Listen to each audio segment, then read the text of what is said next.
Thank you for everything you've done. Oh, dear. It's Mr. Sunday! Mr. Sunday. Hey there! Okay, see the moon in the sky? It's about the size of the cap on my Soul Glad bottle. If I just reached out my hand, I could grab the moon, couldn't I? The moon? You mean the Grand Theater?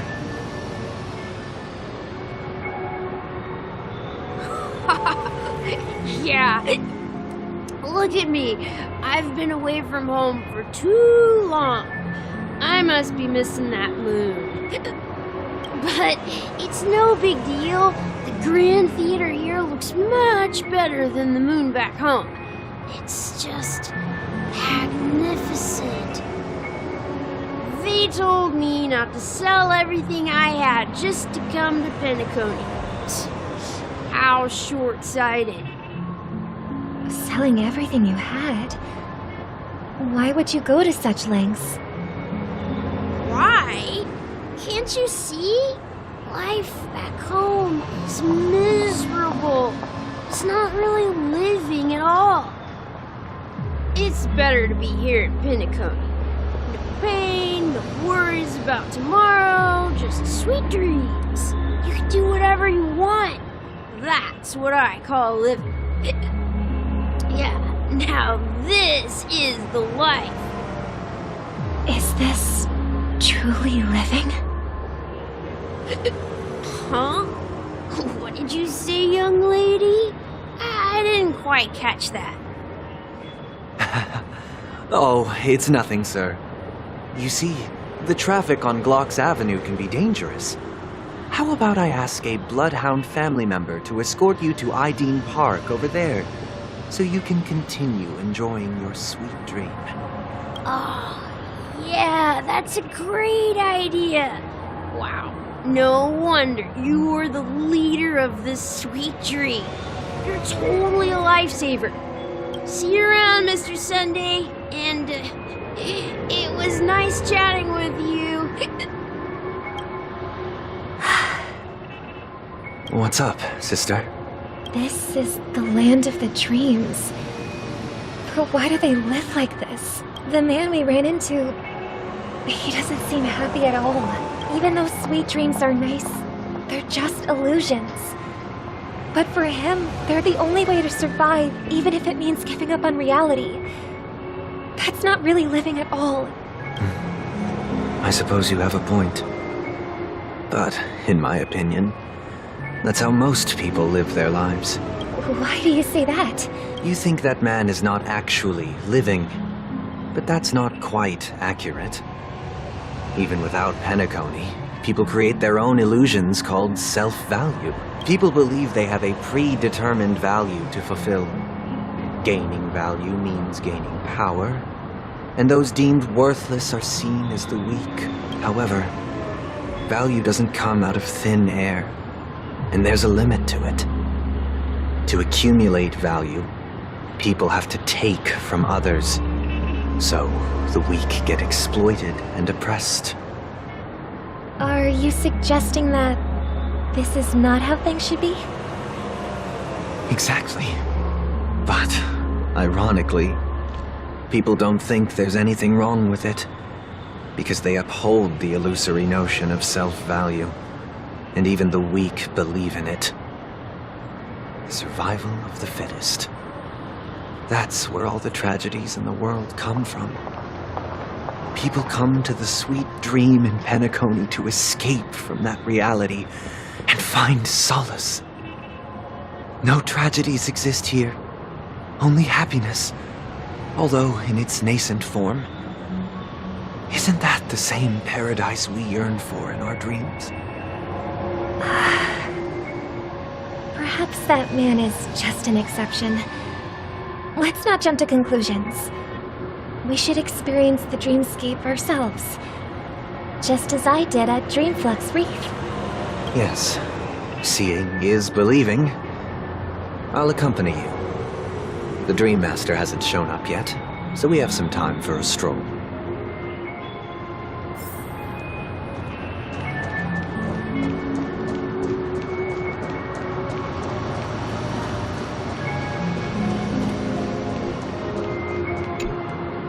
Glad to meet you again, Robin.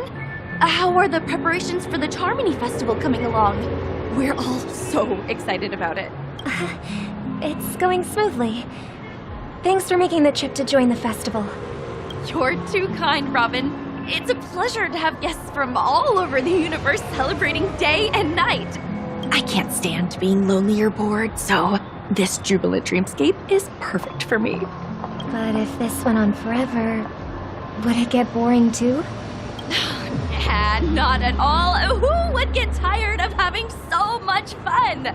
Every day, you get to wear fancy clothes, explore all sorts of dream bubbles, indulge in delicious food without gaining weight, and you never get old or sick.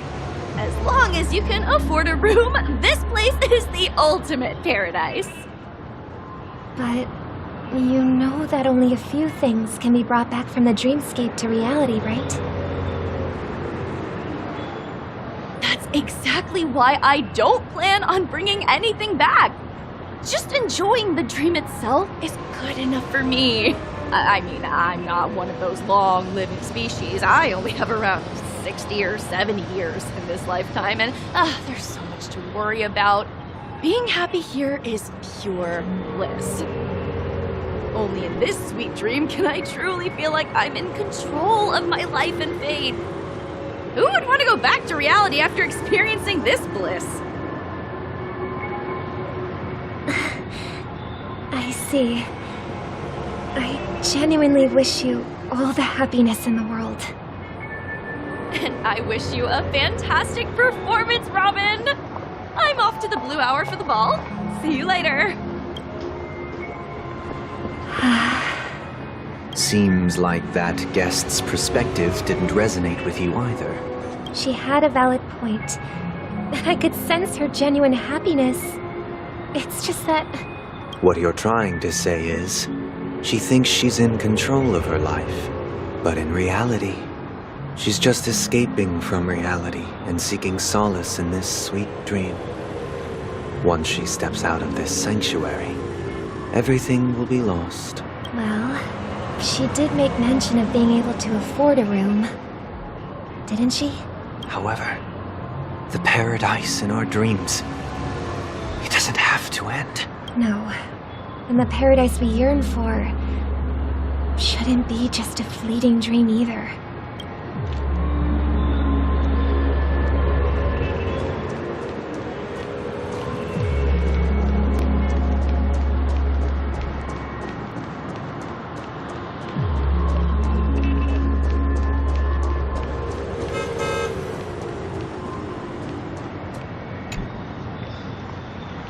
The scenery in this dreamscape is truly breathtaking, isn't it? Oh, Robin. Can't believe I'm meeting you in person here. What an honor. You're right. Even though time stands still in this dreamscape, it always feels fresh. I find something new every time. A philosophical mind. I hope I'm not intruding. Oh, not at all, no. With little time left, I yearn for meaningful conversations, especially with someone as esteemed as you. Do you mind if we chat? It's my pleasure. No need to be formal. Just speak your mind. You said, with little time left. Please, forgive me for being blunt. But is that why you came to Penacony? Yeah. I was part of a war, and while escaping from the Sarkosian mothership, I got exposed to some radioactive materials. And then, all my comrades died, and my hometown was wiped out by neutron bombardments. I couldn't bear to live with everything I knew gone.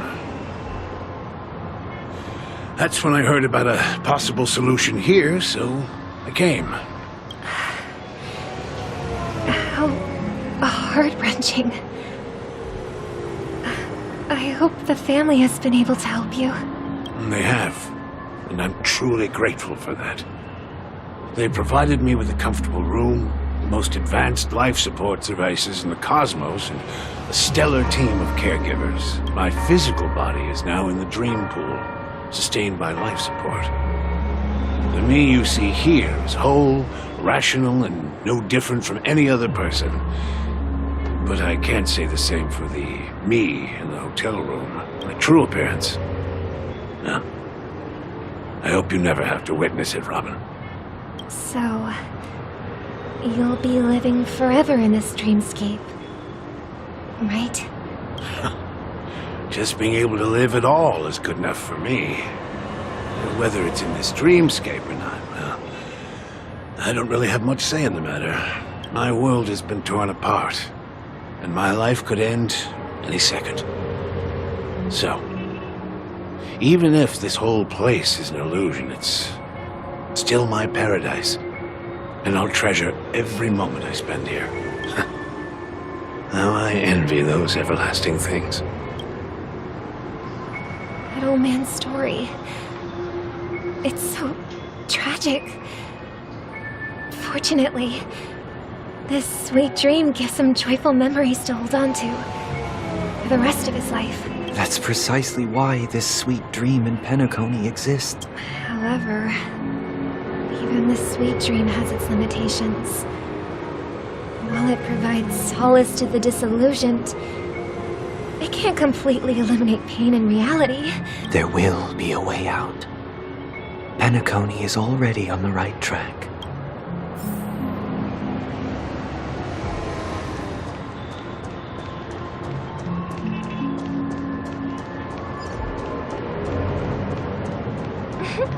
Look what we have here. A lovely young lady. Brother, what a surprise to see you again. Show yourself. Your trick won't work on us. I've heard that a skilled masked fool received an invitation too. That must be you, right? Did you enjoy yourself? Barely. The people here are way too gullible. A little bait is all it takes for them to bite it. And they run away at the slightest hint of danger. In other words, they're naive and cowardly. Now that you've had your fill, it'd be wise to leave before it's too late. The music of the harmony doesn't tolerate discord. What? Now that you have the real Robin, I'm useless? Oh, how disheartening. I've done so much for the family. You should be thanking me, because if it weren't for me cleaning up this mess, Penacony would still be in shambles. Don't you think? That was a personal request from the head of the Iris family, and it has nothing to do with us. Step aside and stop causing trouble for the Charmony Festival. The Charmony Festival? You think you can scare me? You think I've no idea what you're planning? I don't care what you're thinking, chicken wing boy. But I'm pretty sure our lovely Robin won't be appearing on stage. After all, you're well aware of what a sorry state this dreamscape is in under the banner of harmony. Penacony, the land of the dreams. Is this truly the paradise you desire? Stop it. What's the rush, chicken wing boy? Did I get to you? Our paradise is none of your concern, masked fool. Leave now, or the family won't tolerate you anymore. All right, I'll go. But Robin, I suggest you seriously consider this. Do you really believe those living in dreams can escape pain and find true happiness? Well, I've done my part, and now I'm simply waiting for the fireworks to begin. Here, the last 2 gifts for both of you. And don't lose them. If by some unfortunate chance the Charmony Festival starts against all odds, remember to use them during the show. And it'll be thrilling. Bang! I heard a raven cawing in the distance. It seems the Dream Master will arrive soon.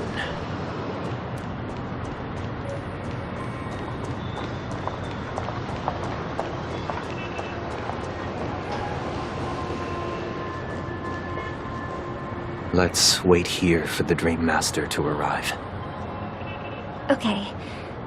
By the way, brother, I heard you no longer have a sweet tooth. Back when we were kids, you used to steal my desserts. Seems like a lot has changed during my absence. What exactly happened? Well, someone has to stay awake even in this sweet dream. But that someone doesn't have to be you, or anyone in particular. You're carrying too much on your shoulders, brother. The paradise in our dreams. It shouldn't be like this. Penacony is nothing more than a dream. It can't erase the worries and pain of reality, or bring true happiness.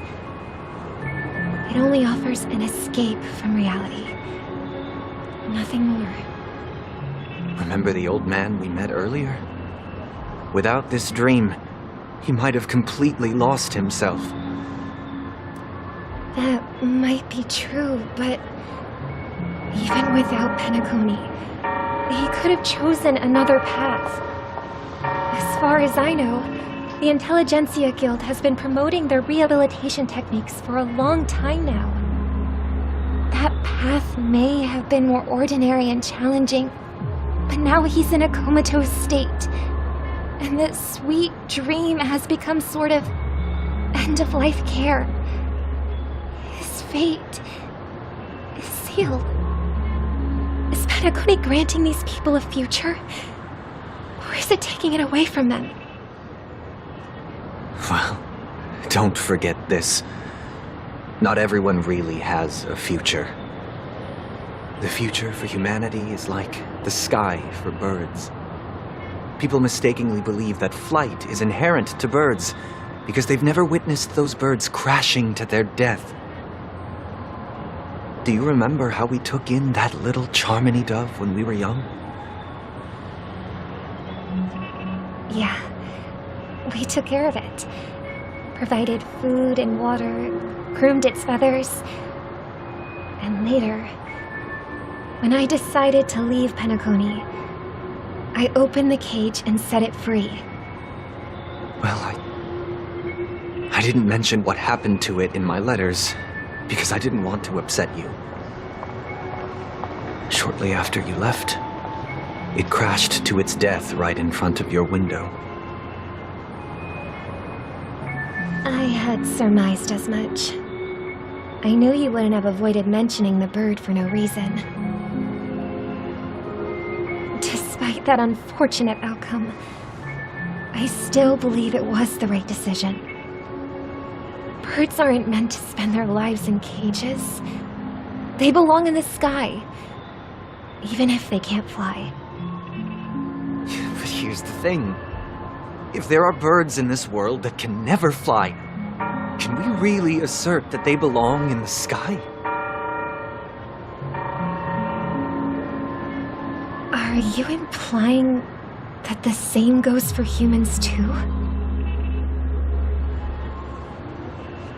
Let's take the Astral Express as an example. The Nameless made tremendous efforts to bridge worlds, gaining fame across the universe. However, only a few extraordinary individuals can endure such a perilous journey. That's because the pursuit of the Trailblaze exceeds the capabilities of ordinary humans. Otherwise, why would this path be filled with broken rails, an abandoned express, and even a fallen eon? That's just sophistry. If that were true, then only the powerful would have the right to determine the future. Unfortunately, that's exactly what happens. Another name for the future is self-value. While this world has its fair share of heroes who inspire people and garner admiration for their heroic deeds, the majority of ordinary people will never become heroes in their lifetime. Some are born weak and vulnerable. Some find themselves trapped in unfortunate circumstances. Some fall victim to malice and cowardice. When it comes to survival, everyone is equal. and the weak can only watch as their value gets constantly diminished by external forces. That's why we should care for the weak and support them as if their suffering were our own. That's what the Odes of Harmony have always taught us.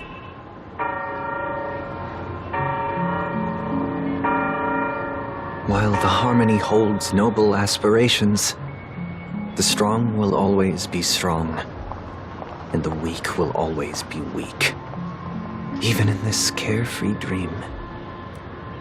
Human nature contains greatness, but it also harbors inherent weaknesses that can't be eradicated.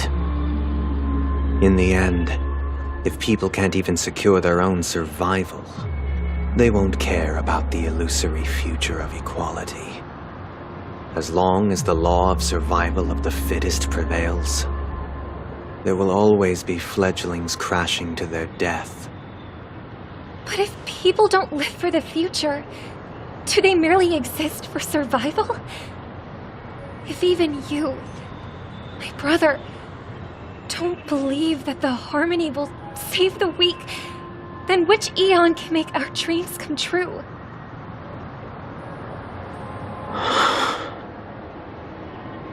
People often forget that when the first bird took flight, the entire world envisioned a future where no more fledglings would ever crash to their death.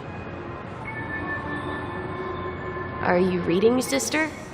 What are you reading? Mr. Gopher White gave me a picture book. It's about the story of the harmonic strings.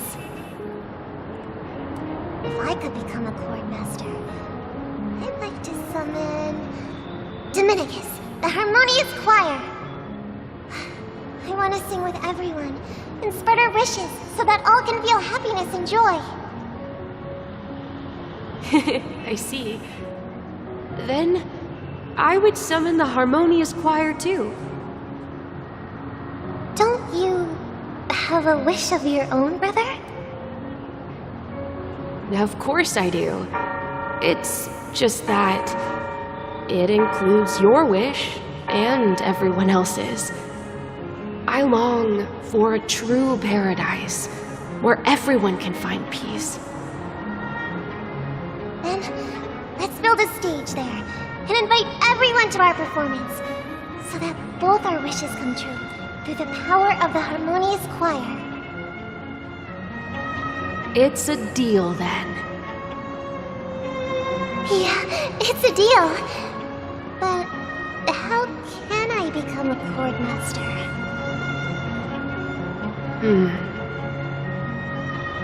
Maybe you will have to become a star first.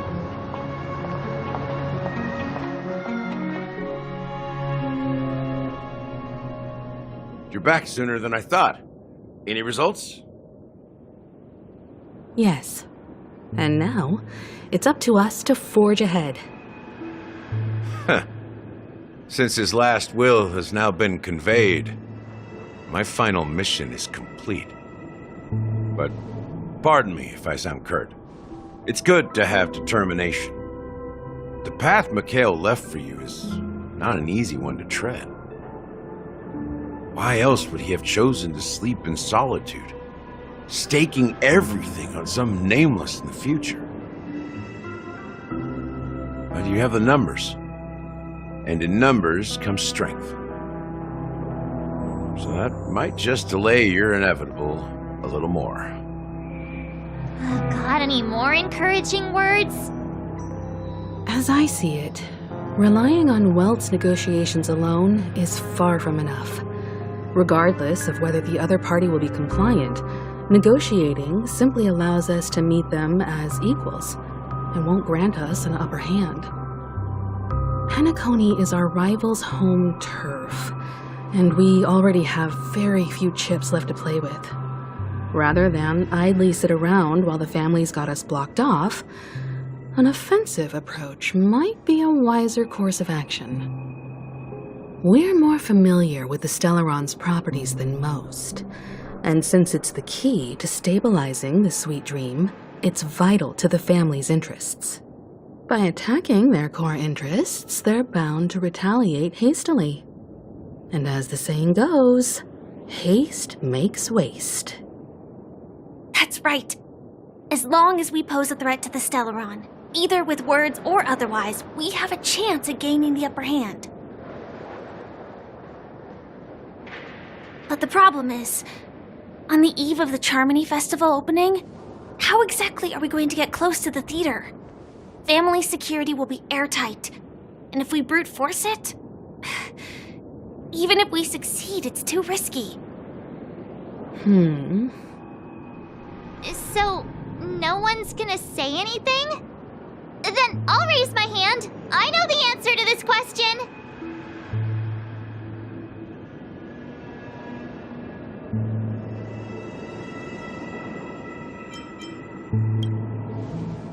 Why are you speaking like the General of the Law Fu? So, I heard that before the Charmony Festival begins, there'll be a pageant to kick off the festival. It's called the Soul Glad TM Festivity Auditions, or something, and it's going to be held in the moment of Scorch Sand. As long as we clinch the top spot, we'll be able to attain the title of Festive Superstar, and be able to personally bask in the graces of Miss Robin. Not that that's important. What's crucial is that we can enter the Grand Theater before the audience arrives. So, how do we go about participating in these festivity auditions? I've already procured special invite tickets from Miss Robin's fan club. To tell you the truth, I had been preparing to join the auditions all along, but now it looks like even if I scrape through, I probably still won't have the chance to shake Miss Robin's hand. So they're still running this thing, huh? It was originally just a publicity stunt, set up by Mikhail to drum up attention. But it looks like it might be worth a shot. We'll follow Marge's plan. Mr. Gallagher, will you be joining us? I'm afraid I won't have the time. As a virtual character, I've already completed my final mission. Whether Penacony can awaken from this dream is all down to you. Should we ever cross paths again? I'd love for you to visit the Express. All right. I'll have to add to that data bank of yours you've got on the Express. And Miss Firefly, we thank you for all your support. We're faced with a formidable enemy. As long as the Astral Express and Stellaron Hunter's objectives are aligned, we're willing to cooperate with you. We've already come this far together. I'd like to join you for the rest of your journey on Penacony. I'm pleased that we can finally fight shoulder to shoulder. I couldn't ask for a better ending. This is also the spirit of the Trailblaze. Now, everyone, let's prepare to move out.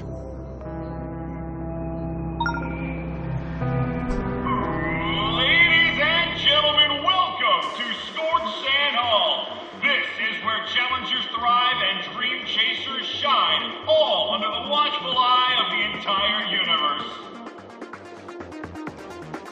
If you have ambition, dreams, and the drive to your friends, the next superstar of Penacony's Charmony Festival could be you! Oh, wow, they've really outdone themselves. Oh, I'm starting to get excited.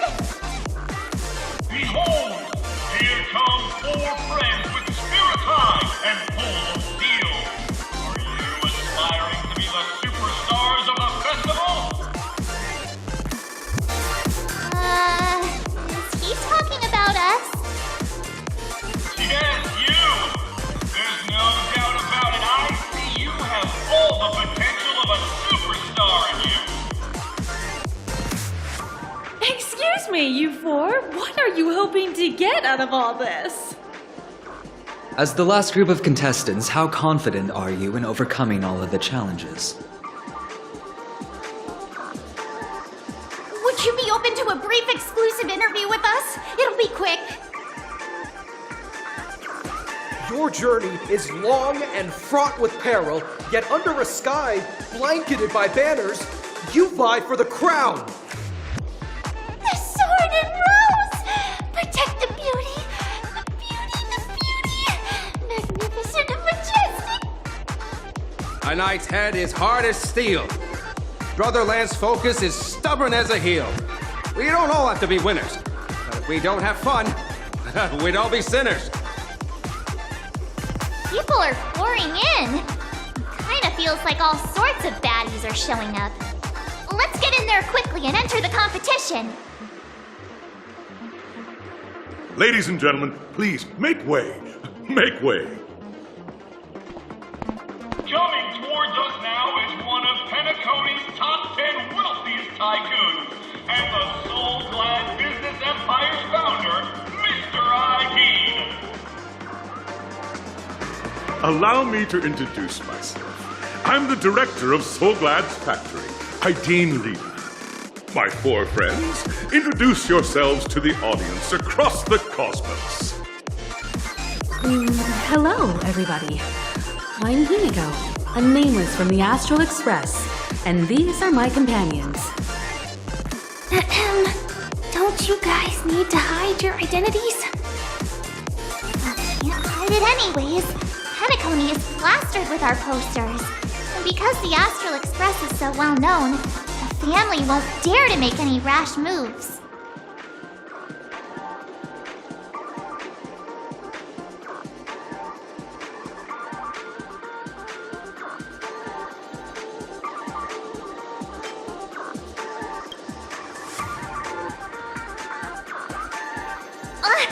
Don't expose my net handle to everyone! Hello, everyone! I'm March 7th. I'm an ordinary girl who loves adventures. Hello, everyone. I'm Firefly. I am also an ordinary girl who enjoys adventures. So it's a bunch of nameless guests.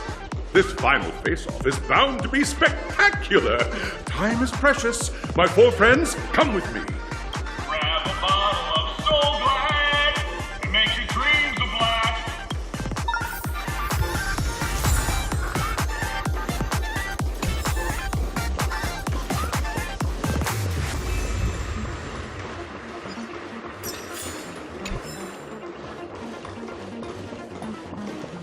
This place is buzzing. That's right. This venue is a miniature representation of that time known as the era filled with bounce.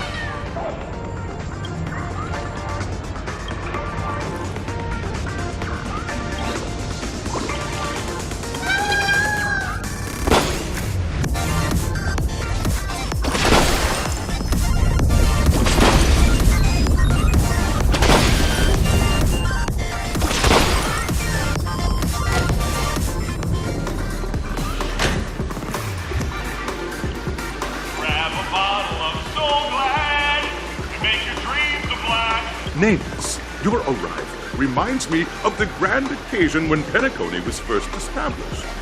I was still a young, bright-eyed lad back then, lured here by the watchmaker's ads, full of zeal and ready to make my first fortune in life. Once, during a particularly grueling day, I passed out and was resuscitated by a drink from Mr. Sousa.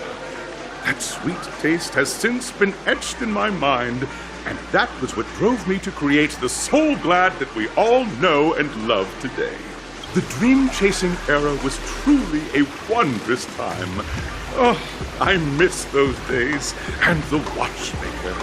Scorched Sand Hall is my homage to that time of boundless possibility. I wholeheartedly hope you make it to the finish and emerge as the next superstars of Penacony.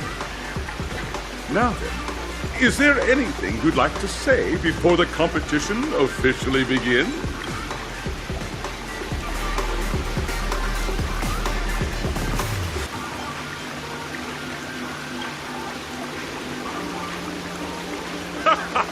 There's that, the ever-vigilant, trailblazing spirit we all know. Hey, you should really fix that defeatist mentality of yours. Miss March, how about you? Hello, everyone! Next up, get ready for the Mega March 7th Adventure, where I'm going to break the speedrun world record! Trailblazing into the uncharted and challenging the limits. That's Miss March 7th for you. How about Miss Firefly? I hope that by the end of this journey, everyone will have achieved the outcome that they hoped for. Ah, a wonderful wish! Miss Himiko, what are you expecting from your team? Safety first, everyone. Simple words, but full of warmth. Waiting for you are 3 stages, each connected to that era. The first 2 stages offer 2 distinct paths to choose from, with unique challenges on each route.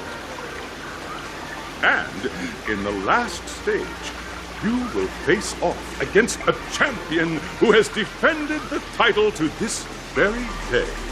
A beloved contender whose noble virtues are unrivaled. Those are the rules. Simple. Everyone clear? Now, I hereby announce that the 33rd Scorched Sand Festival of the 20th season, sponsored by Soul Glad Enterprises, has started.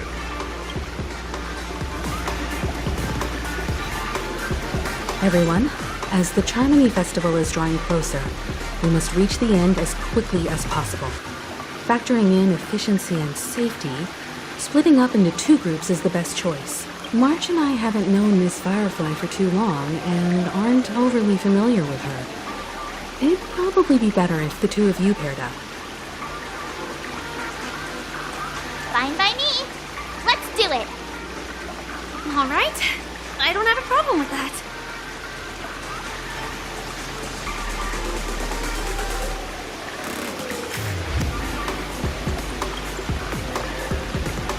Time's ticking. Just listen to the grown-ups. We'll split into the assigned groups then. Let's not waste time.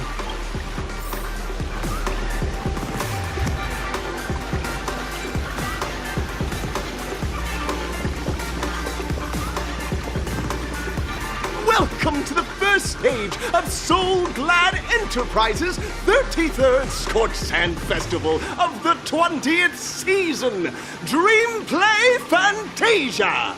In this stage, you can choose between 2 challenges, the School of Acting or School of Action. In the School of Acting challenge, you have to complete 3 performances from 3 scripts and move the panel judges.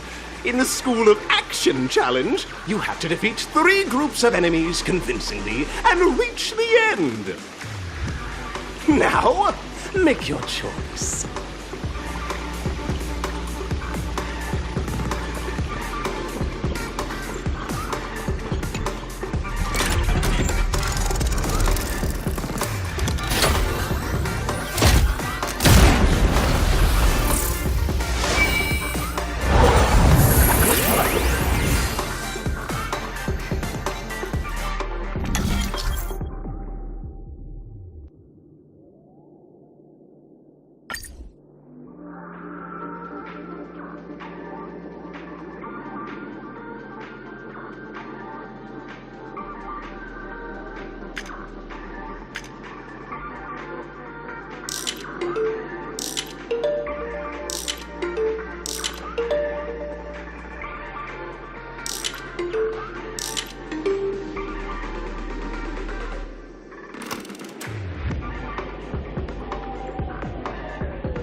The champion's crown awaits you on the stage. Welcome to the Arena of Action Stars. Competitors, allow me to introduce. There are a total of 3 stages up ahead, each with their own challenges. The enemies you will contend against are antagonists from the film Once Upon a Time in Dreams. It's worth mentioning that the fastest time for this stage was achieved by a contestant with fiery red hair. Astoundingly, he overcame all enemies across the 3 stages in... Time is of the essence. Let's make...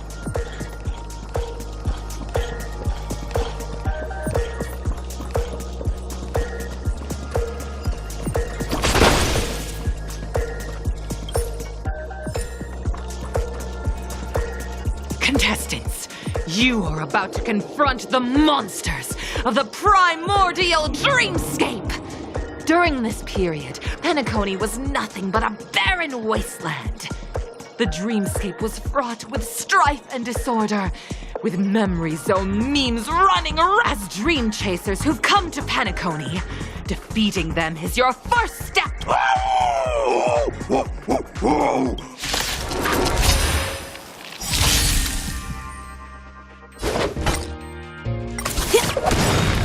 Happy New Year! Are you alright? I'm okay. Help me, Mr. Sora! I should come back.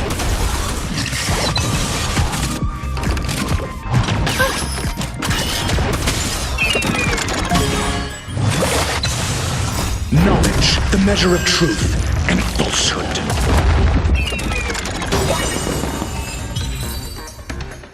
So glad! My soul! Pretty simple. I just...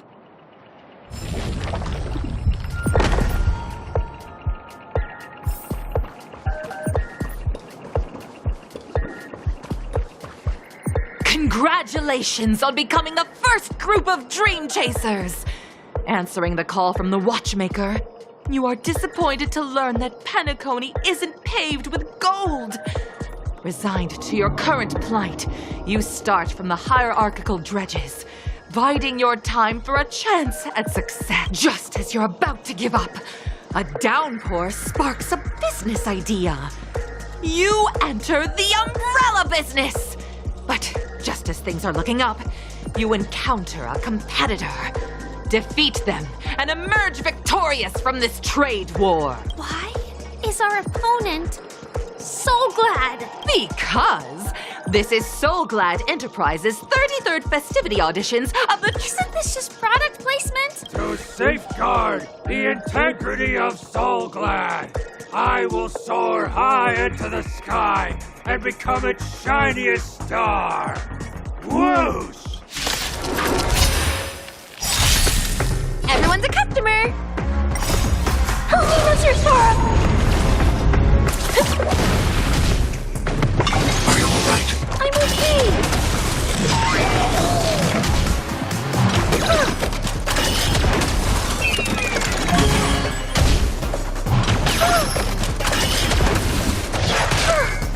Stay back, Clara. What's in your prescription? Answer me. 0 points. Hide.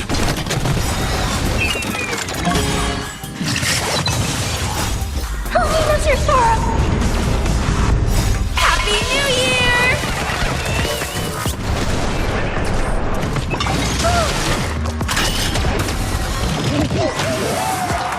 Are you alright? I'm okay.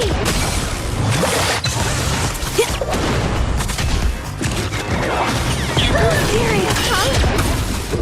A test. Free. Knowledge, the measure of truth and falsehood.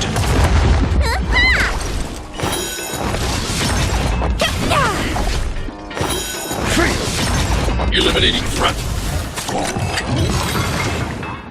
The world kisses me with pain, and I provide with Soul Glad in return. Whoosh!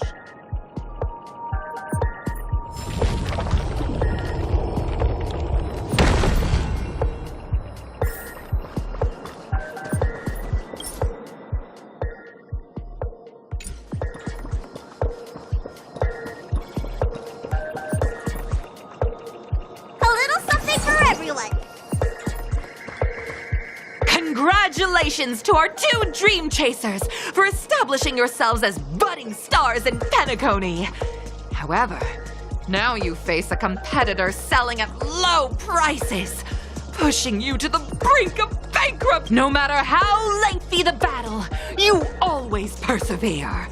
Topple this powerful opponent, and the tides will turn, paving a way to success. None will take my Soul Glad away from me. I will use the transmutation arcanum to turn into a dinosaur!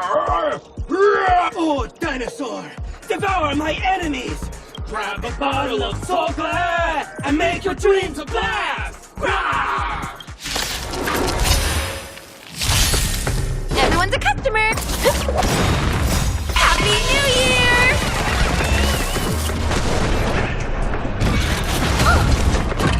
Stay back, Clara.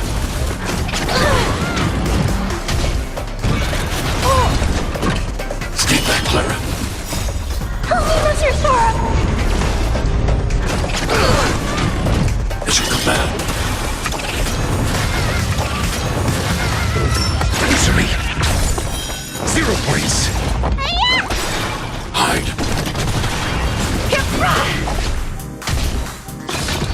I'm alright. I'm okay. What's in your prescription? Test. Fail. Knowledge, the measure of truth and falsehood.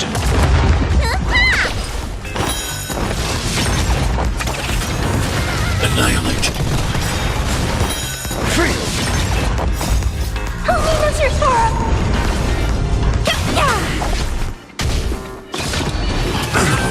I'm okay.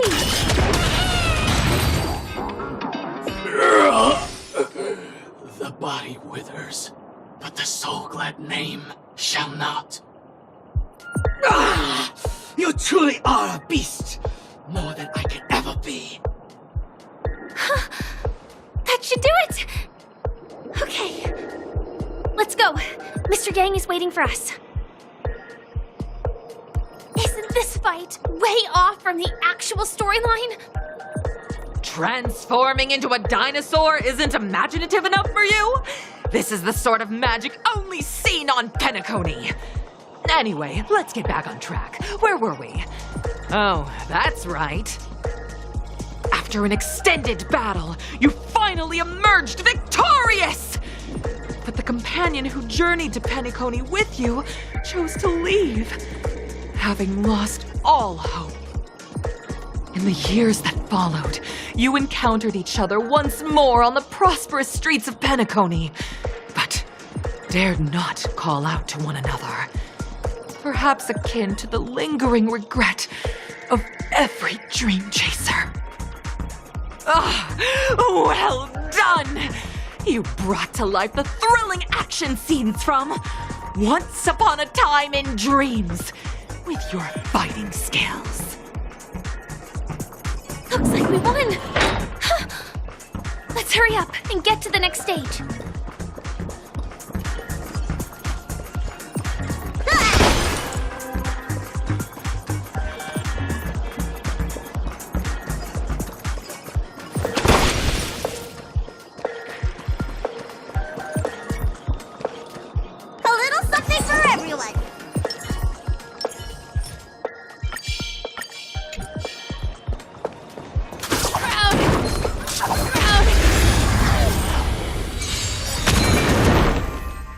The game.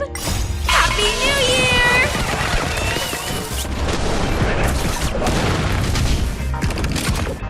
Are you alright? I'm okay.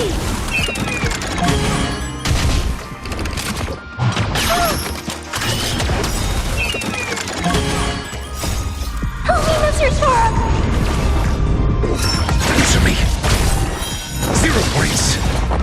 Knowledge, the measure of truth and falsehood.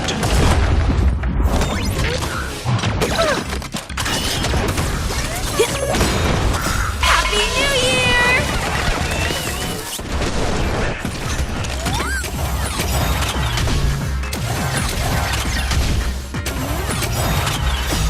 Help me, Mr. Sora!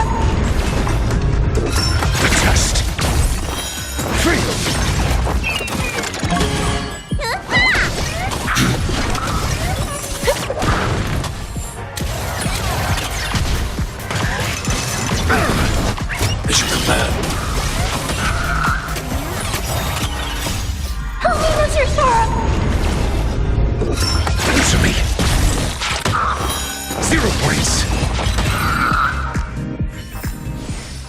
That was a heck of a performance!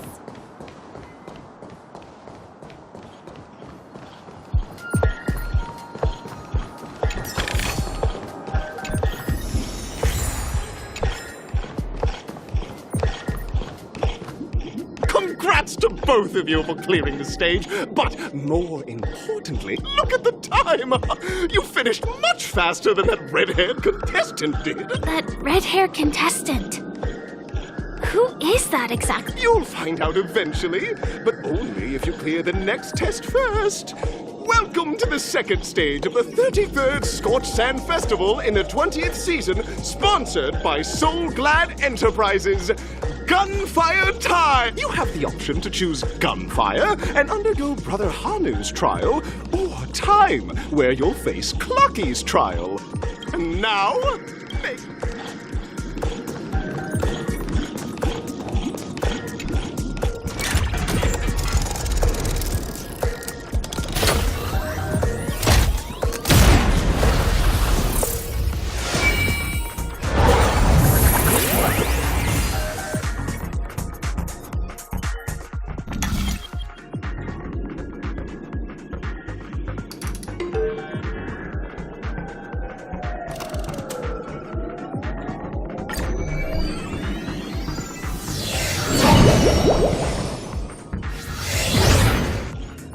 dear friends, welcome to the enchanting universe created by the Watchmaker.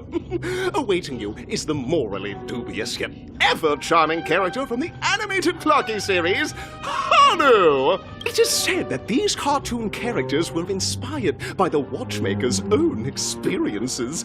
According to research by Clocky scholars, the original Hanu of reality shared a deep friendship with the Watchmaker, akin to comrades in arms. Enter into the world of Hanu via the TV by the entrance and partake in an enchanting and suspenseful story with him. Good luck in there. If it's a gunfire trial, we should be able to settle this with a fight, right? I hope this won't waste too much of our time.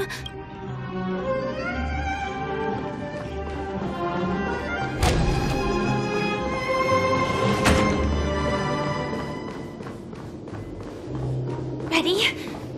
1, 2, 3. Are we both in? Very good. In this Hanu, alas, Hanu presently is ill-equipped to fend off the malevolent mischief makers, which is why he is preparing to.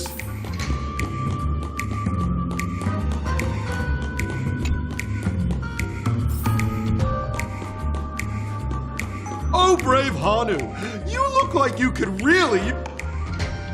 Long time no see, huh?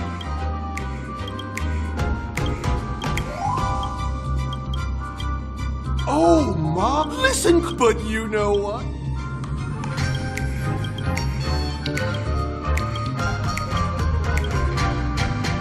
Now, Skirt, I can't wait to. Let's stay alert and make sure those monsters don't spot us.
Look up there!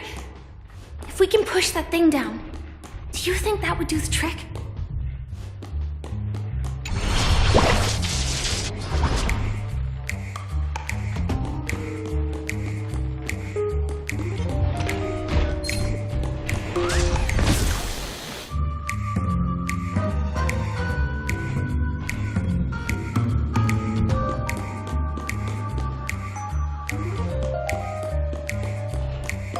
It appears we can't climb the stairs in our current state.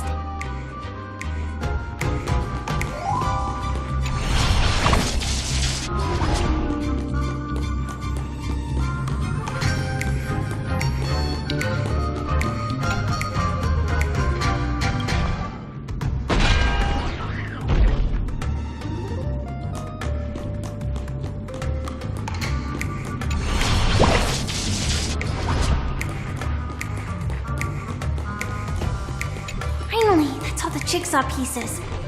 Let's hurry back.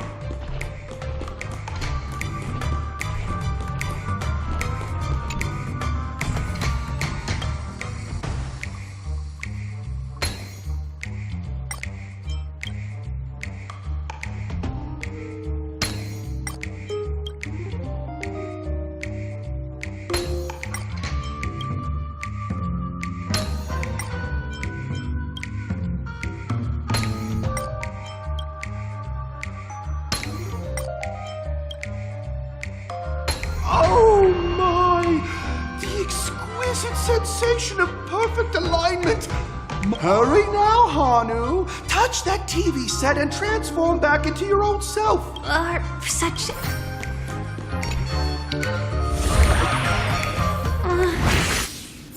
disconnecting from that thing so suddenly has left me feeling slightly disoriented.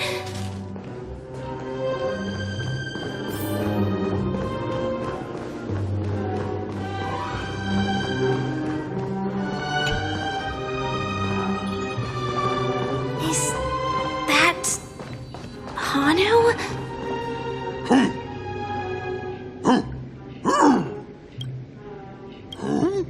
What exactly is he talking about? Tick-tock! It's time for me to make an appearance! Clocky? I can also see him. Is this character part of the show? In Dreamville, Clocky is everywhere and can do anything! Like right now! I can be your translator! Tick-tock! Hanu says, battle! We must do battle! The enemy is at our doorstep, and we have no path of retreat for the future of Dreamville! Touch that suspicious-looking TV right now!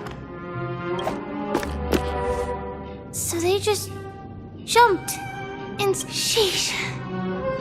Logic in this plot and dialogue is really being pushed to its limits.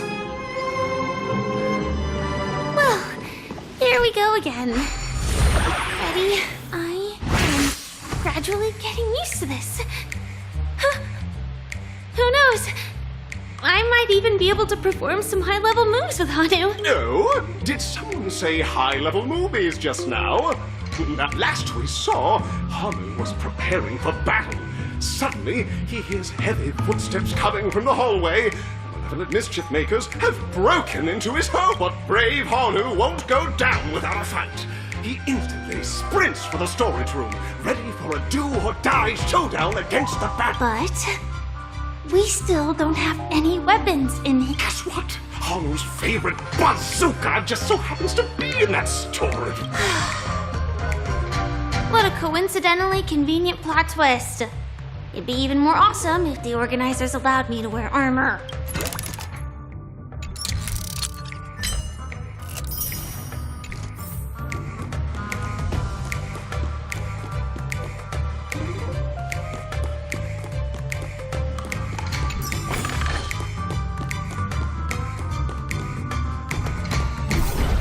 The storage room. It's behind the shelves, right?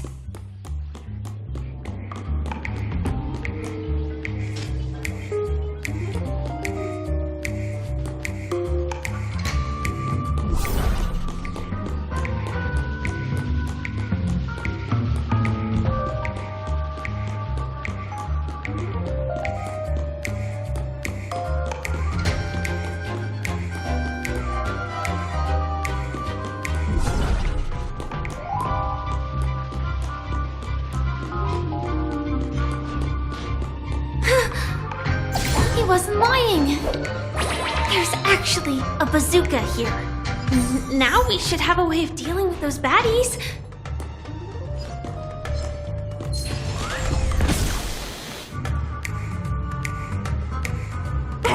No, the not-so-unstoppable Hanu has actually fallen. Quickly, return to the battlefield and seek revenge against the bad guys! Oh my! The unstoppable Hanu has been spotted! Everyone, please proceed with caution! This thing feels just like the Soaring Locust too.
It looks like we've got more company. Get ready to fire!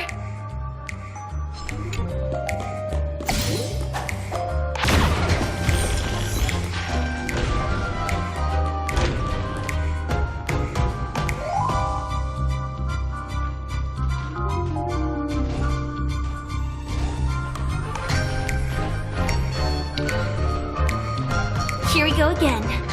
But no big deal.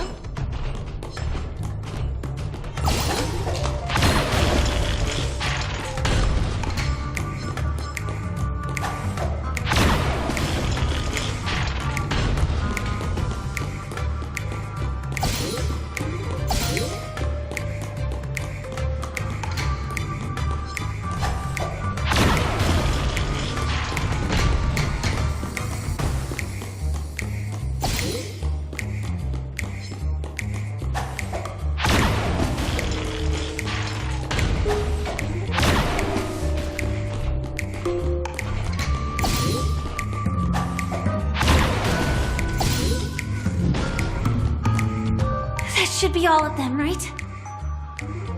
Oh my! Hanu is on a streak!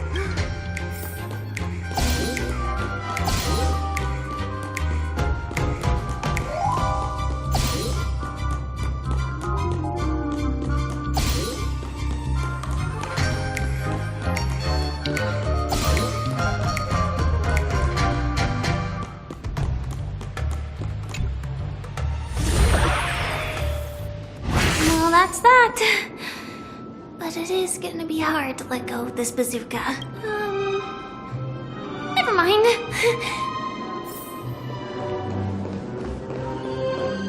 Yeah! Whoa! Looks like we struck gold!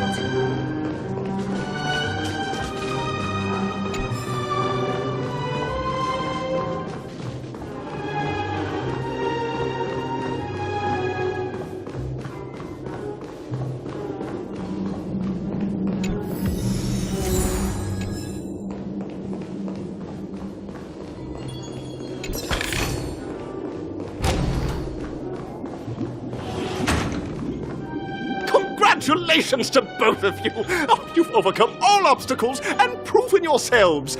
But, unfortunately, there is only one who can beat Penacony's festive supers. In the final stage, you will face the defending champion. If you fail, you will lose the opportunity to become the festive Welcome to the 33rd Scorched Sand Festival's third stage in the 20th...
A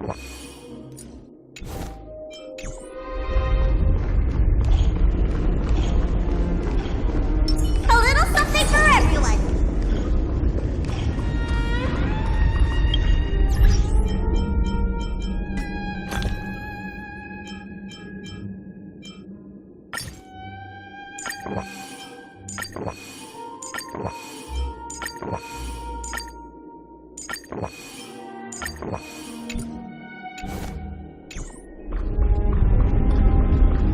No way, I think I just saw someone. Someone extraordinary.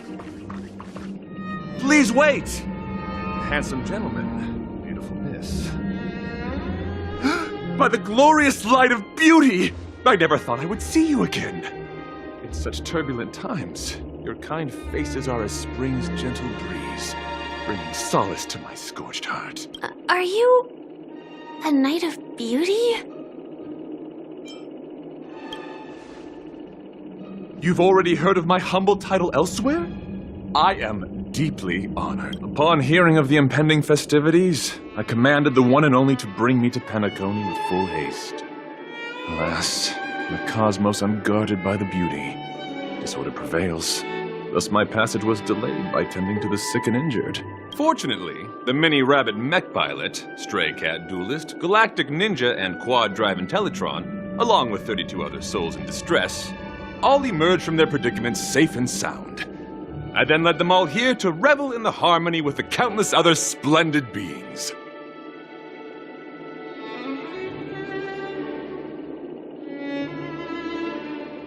I do not deserve such praise. Unfortunately, that dashing IPC ambassador, whose radiance matches that of a beautiful peacock, remains in a woeful state. Ugh, how I wish he too could partake in this splendid occasion. Okay, let's get back to business. Since fate has brought us together, it stands to reason that you both seek the accolade of the audition's victor, correct? Though upon arrival I was once mistaken for a towering silver-armored fugitive with fiery red flames due to my lack of eloquence. It matters not, for all these trials stem from the land of the dream's beauty. What matters is that I now stand before you. Our paths have crossed. I, Argenti of the Knights of Beauty, am humbly requesting a battle with you both, in the name of the Code of Chivalry. If I am fortunate enough to emerge victorious, kindly grant me passage to the Crown of Victory, and recognize that Idrilla, the beauty, is the most peerless beauty of them all. Dear friends, please ready yourselves for this trial set forth by the beauty. Behold, this symbol of pure I want to beauty. protect everyone too. Help me, Mr. Sora. Mission command. Come feast your eyes! Happy New Year! SAS Percipi. Knowledge, the measure of truth and falsehood. Answer me. 0 points. Rise to the challenge.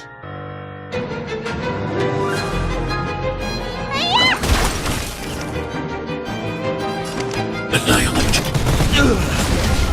You're fighting a gentleman. Put forth all your might. Mission command. Forget your wallet?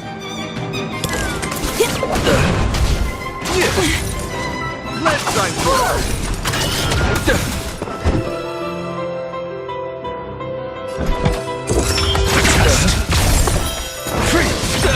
Let me tend your wounds! The flesh wound. Turn out your pockets! I need to be brave. Eliminating threat. Bear witness to Come feast your eyes! Happy New Year!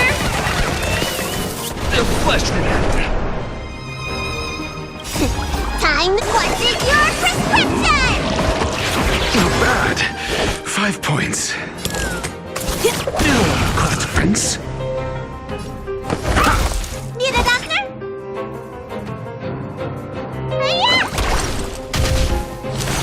Let the duel commence. Your predictions, my friends, are indeed off. It's a pity. The laurels of victory belong to a driller. Behold, the symbol of pure fighting a gentleman. Your answers?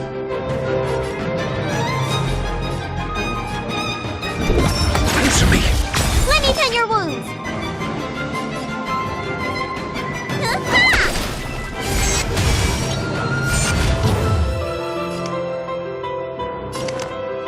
Annihilate. Let's try SAS Perkibi. Knowledge, the measure of truth and falsehood. Put forth all your might. Stay back, Clara. Forget your wallet?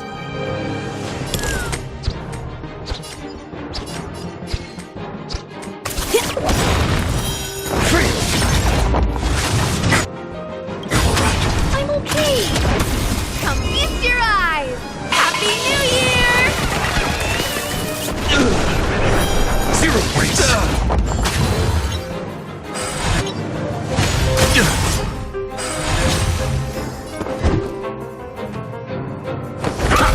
Let the duel commence. Put forth all your might. Stay back, Clara. I want to protect everyone too. Help me, Mr. Sora.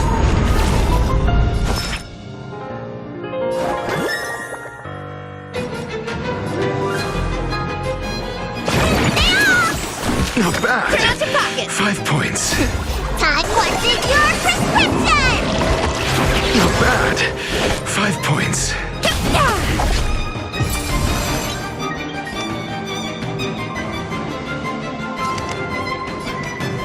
Eliminating threat. Bear witness. You're fighting a gentleman.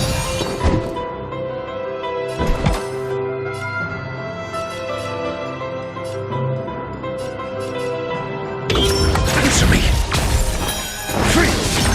Forget your wallet? Rise to the challenge. Come feast your eyes. Happy New Year!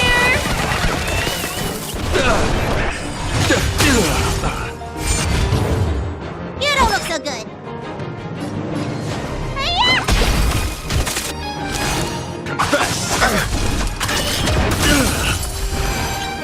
Put forth all your might. Mediocre. They should come back.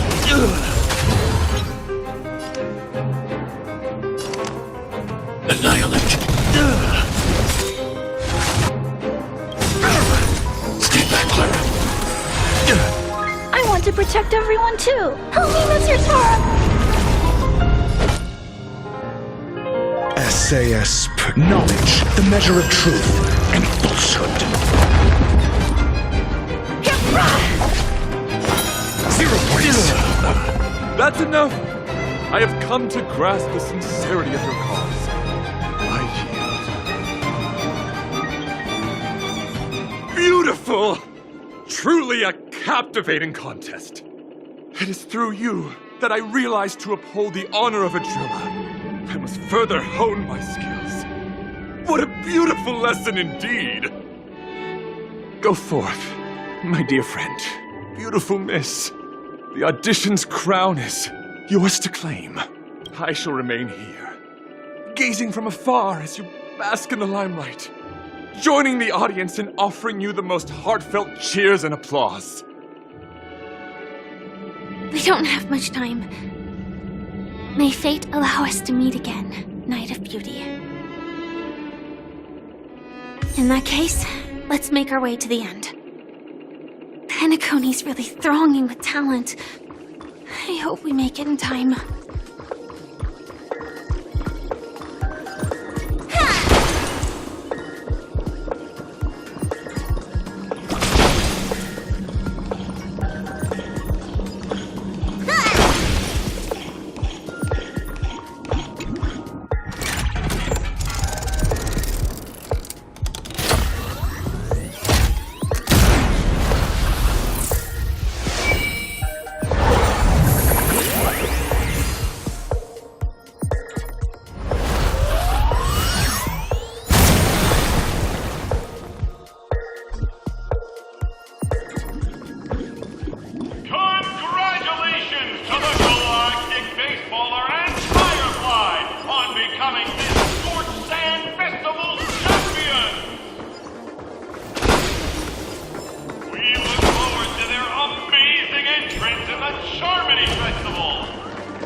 congratulations to the both of you on becoming the festive superstars of this year's Charmony Festival before entering the Grand Theater. I, on behalf of the organizers, extend my sincere congratulations to you, wishing you joy under their radiance.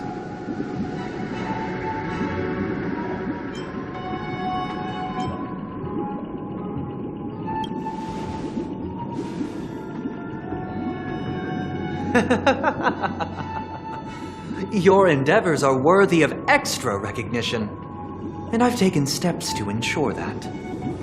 However, this reward is not a material one, but rather the opportunity for an open and honest communication between us. As previously promised, my sister, Mr. Yang, and I have met with the Dream Master. We delved into the truth about Penacony and its Stellaron, and have come to a consensus. Both I and the Oak family cannot acquiesce to your request. Just as expected. We acknowledge the perspective of you, Nameless. Penacony does require change, but not as you propose. The planet of festivities cannot and will not revert to a place characterized by chaos, disorder, or anarchy. Through your journey of overcoming obstacles, you must have glimpsed the essence of that era.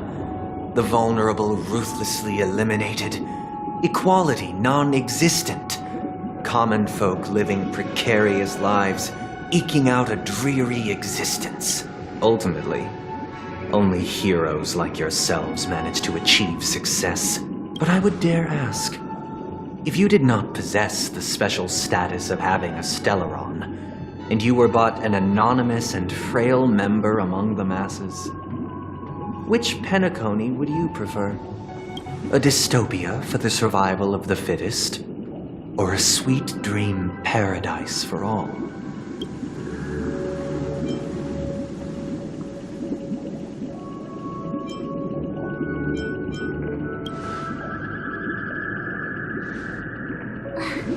That's not the point! Don't let him mislead you!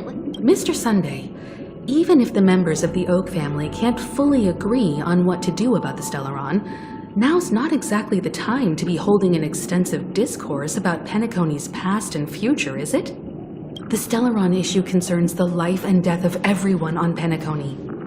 If anyone has a better suggestion, the crew is more than willing to listen. Also, it'd be best to tell us the ins and outs of that meeting. This way, we'll at least know what Welt and Miss Robin are dealing with, and the reason why they failed to make our appointment. Ah, Navigator. That is precisely my intention. With all present, let's begin by discussing the details of that meeting. Let's talk about our tribulations and choices, our ideals and beliefs, and our final course of action. The only path to take.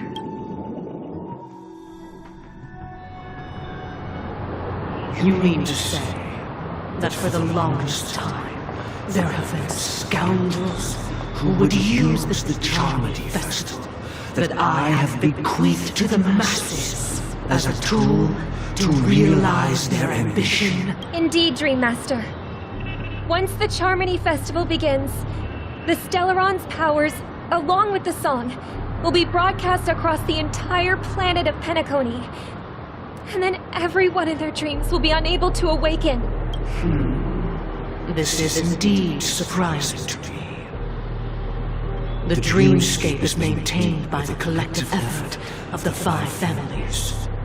If someone were to use the Charmony Festival to recklessly disseminate the power of the Stellaron, this individual must hold a position of great authority. Do you have any suspects? I'd like to ask, did you really not know of the Stellaron's existence? I would have never thought that this Nameless would point the spear at me. Quite astonishing indeed. If I have offended, the Astral Express extends its sincere apologies. But the current circumstances are dire and leave no room for meticulous inquiry. We're doing this out of concern for the Dreamscape's safety. So, if you could, please alleviate our concerns. Dream Master, it's just to prove that the Charmony Festival has nothing to do with the Stellaron. If we're being overly cautious, I will return to the stage to offer tribute in song, just per the arrangement.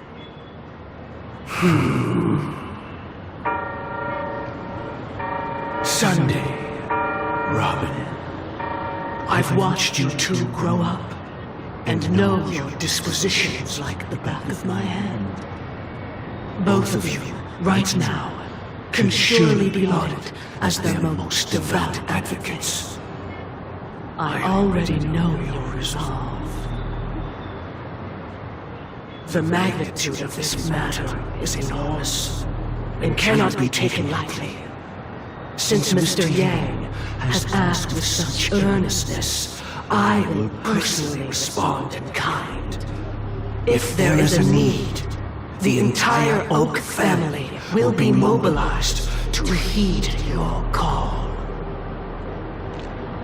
Sunday, might I ask you to beseech them to cast their light unto me, and question me in their stead, so that no lies may be concealed? I will do as you command. Robin, could I entrust you to be present as a witness, to document the truth, and to proclaim my innocence, so that all slander may be utterly dispelled? I will do as you command. May thy will be carried out on earth, just as it is in the heavens.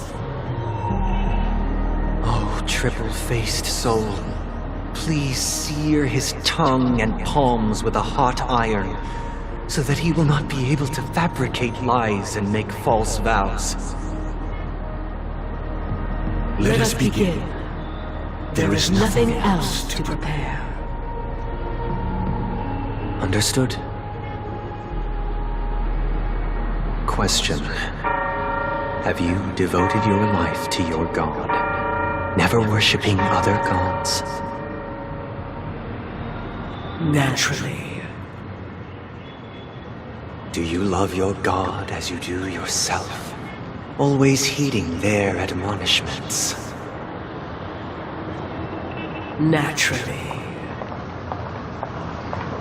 Have you strayed from the path expected by your god, betraying their name? Never. Have you ever been inordinate with your asks of your god, coveting more than the foundation of the creation itself? Never. Then, a final question. Do you swear to fulfill all vows, past, present, and future? With the Eon as my witness, if I do not deliver on my words, or if I renege on my vows, may I be cursed in accordance with divine law. They have seen your faith, and have endorsed your faith. With this, it can be evidenced... Just a moment. What is it, Mr. Yang? I have another question I hope to have answered. To my understanding, the family's harmony and prosperity have never relied on so-called divine laws. The god you both mentioned, are they truly Shipe? Mr. Yang should know that those belonging to the family toil together as if they were kin, embracing solidarity and unity under their light. All duplicity is laid bare before the harmony. Such a delicate and complex symphony. Which other god could perfectly harmonize this if not for the Great One, Shibe. Perfectly harmonize. Therein lies the problem. It isn't an outsider lurking in the shadows who changed the harmony, but a dissonance that has surreptitiously emerged from within this very symphony itself. In the distant past, there existed an Eon. With one flick of the wrist, they crafted the laws of the cosmos. Their followers formed the Beyond the Sky Choir, spreading solemn and reverent hymns throughout the universe. Later, they fell. The route traversed by this Eon clashed with the harmony, ultimately being absorbed and fused into it. The chorus that once reverberated across worlds fell silent, and when it echoed anew, it was transformed into the hymn of harmony. Though an Eon may perish, paths with no masters still linger. In the all-forgiving harmony, echoes of bygone dissonance may subtly arise. Mr. Yang, being overly astute can be a detriment. Especially when you find yourself alone and without allies. So this is how it is. For the sake of our grand cause, Sunday, please afford these two an opportunity to rest. What?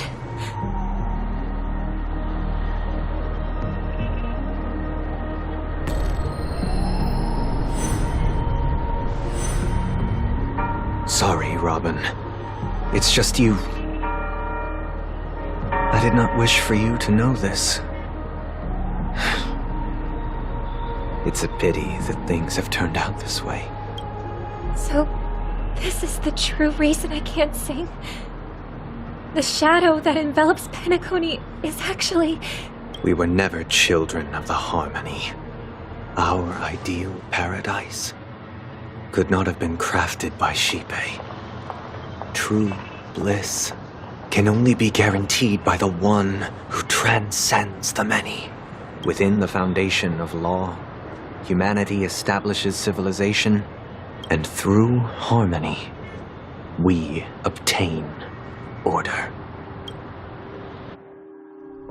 Unbelievable. To think that there would be remnants of the Order on Penacony. What have you done with Mr. Yang and Miss Robin? Don't worry. I just gave them some time alone to ponder their fates. You should know that these actions make you an enemy of the Astral Express. Should we need to stand against the Nameless, it would only be myself and the Oak family involved. But we haven't reached that point yet, have we? Your efforts for the justice of Penacony are evident to everyone, and have been widely observed.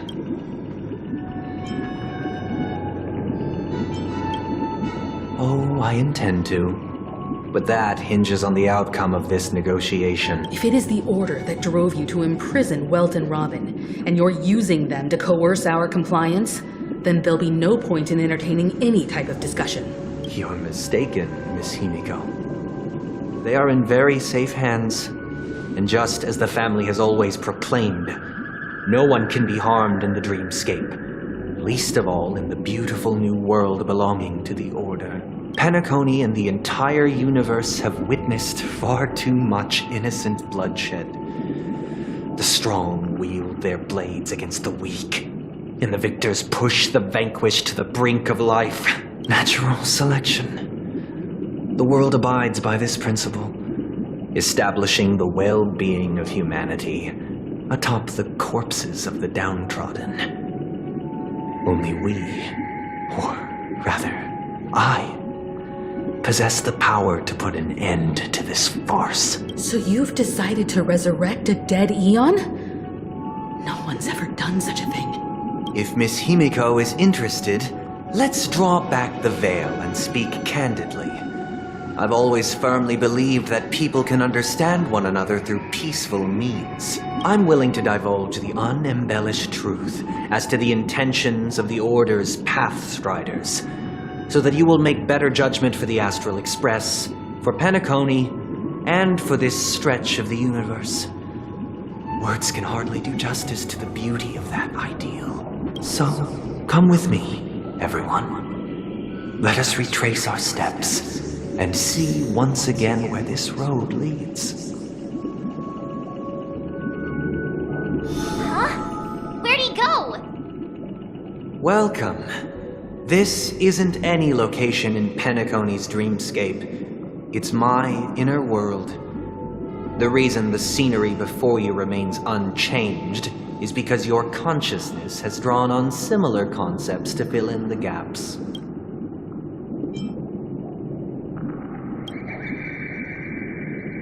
That means... Did you do the same to Welt? It's a tuning process, stronger in effect and more draining on the mind. The gray-haired guest has experienced it before, so he should understand what it entails. Tuning allows you to intuitively grasp my feelings, which also means that I cannot hide anything from you. Now, everyone, please look at the huge screen. The road we once took begins here. From this point on, you will witness the numerous decisions I've faced. I've selected a portion of these to share with you. I believe after going through similar predicaments, you'll be able to better understand my thoughts. Let's begin. The first decision. A story about a baby bird. This story happened when Robin and I were very young. We were victims of the Stellaron disaster, and the family's Mr. Gopher Wood, who would later become the Dream Master of Penacony, saw that we siblings had no one to turn to and took us in, later on. Robin and I lived a time with nary a care in the world. One day, after dinner, while my younger sister and I were lounging about in Mr. Gopher Wood's yard, we spotted a fledgling Charmony dove all on its own. That baby bird was tiny. It didn't even have all of its feathers, and it couldn't sing.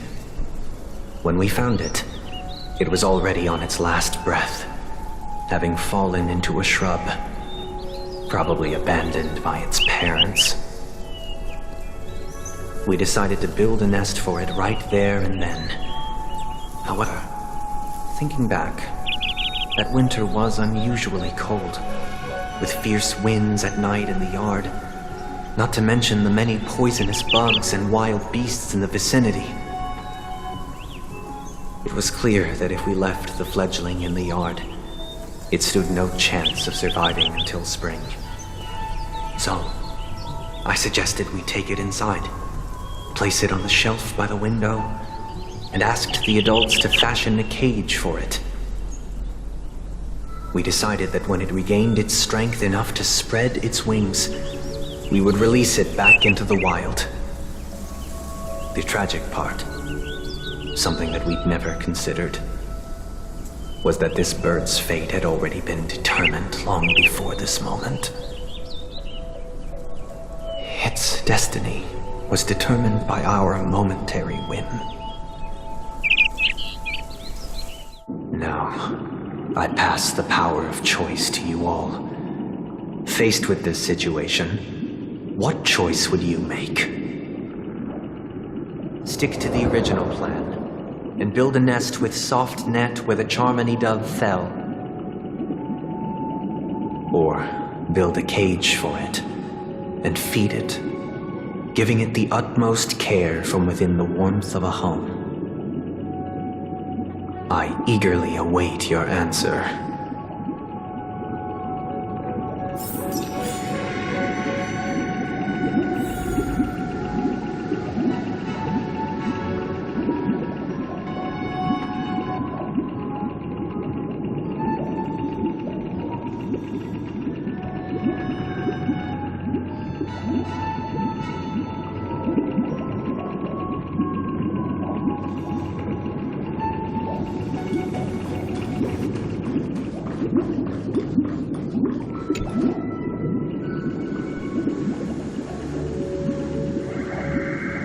Interesting. Since you've made up your mind, allow me to reveal what fate this choice will bring to the fledgling. From what I've observed, There are at least 3 predators in that yard that prey on small birds. The Vossicle scorpion, Asdana wolverine, and the Huntington winged snake. Even if they shy away from humans, these animals are still near apex predators in a fenced location like a yard. In such a location. As for the choice you made, I am deeply sorry.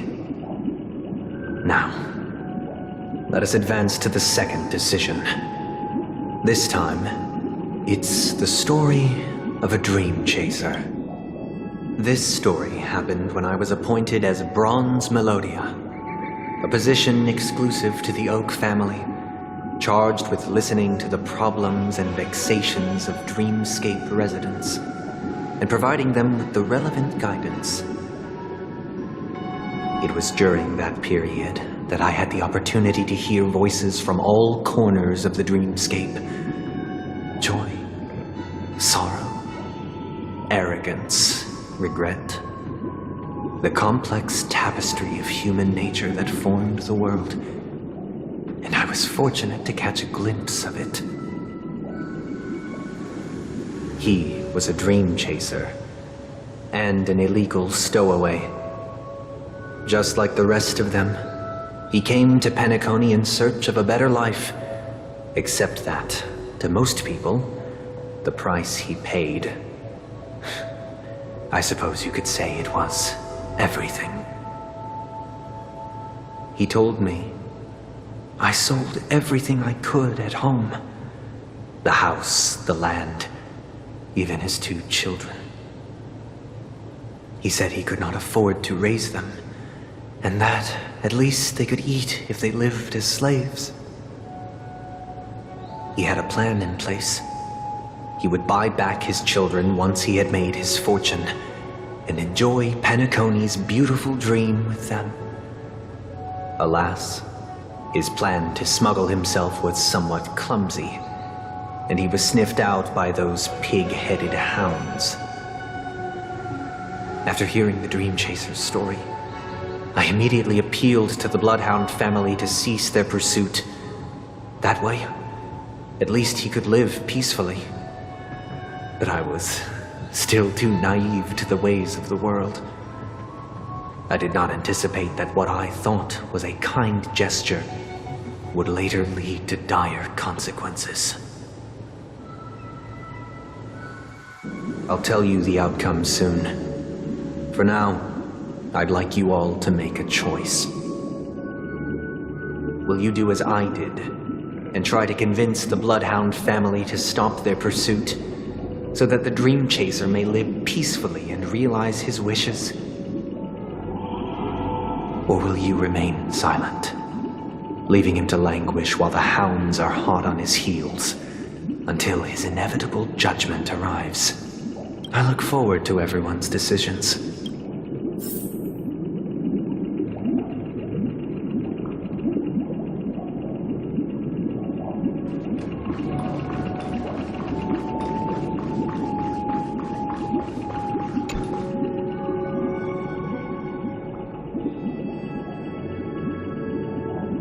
I'm honored to witness you arriving at the same decision.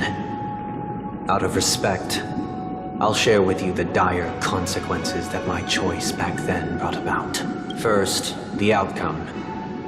He attained major success. After avoiding capture, he ran a business for a few years, very quickly making a name for himself, elevating his status. He might not have become a tycoon like old Audie, but he was considered a character of excellent repute. Now then, did he realize the wish he set out to achieve? No. The last time I saw him was in the real world, where the hounds were going to permanently exile him, and I was the accompanying Bronze Melodia. The mission was simple. Listen to the criminal's repentance. He told me the reason he was in this predicament was because he conspired to usurp the head of the Alfalfa family. When I asked him about his 2 children, he instead responded with a question. What children?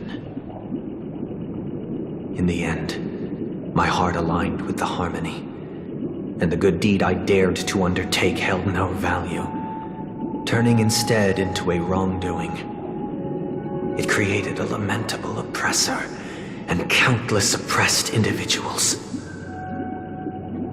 As to your choice, I once again offer my heartfelt apologies. Next comes the third and final decision. And the story this time is my own. This story happened the day I was appointed the Oak family head.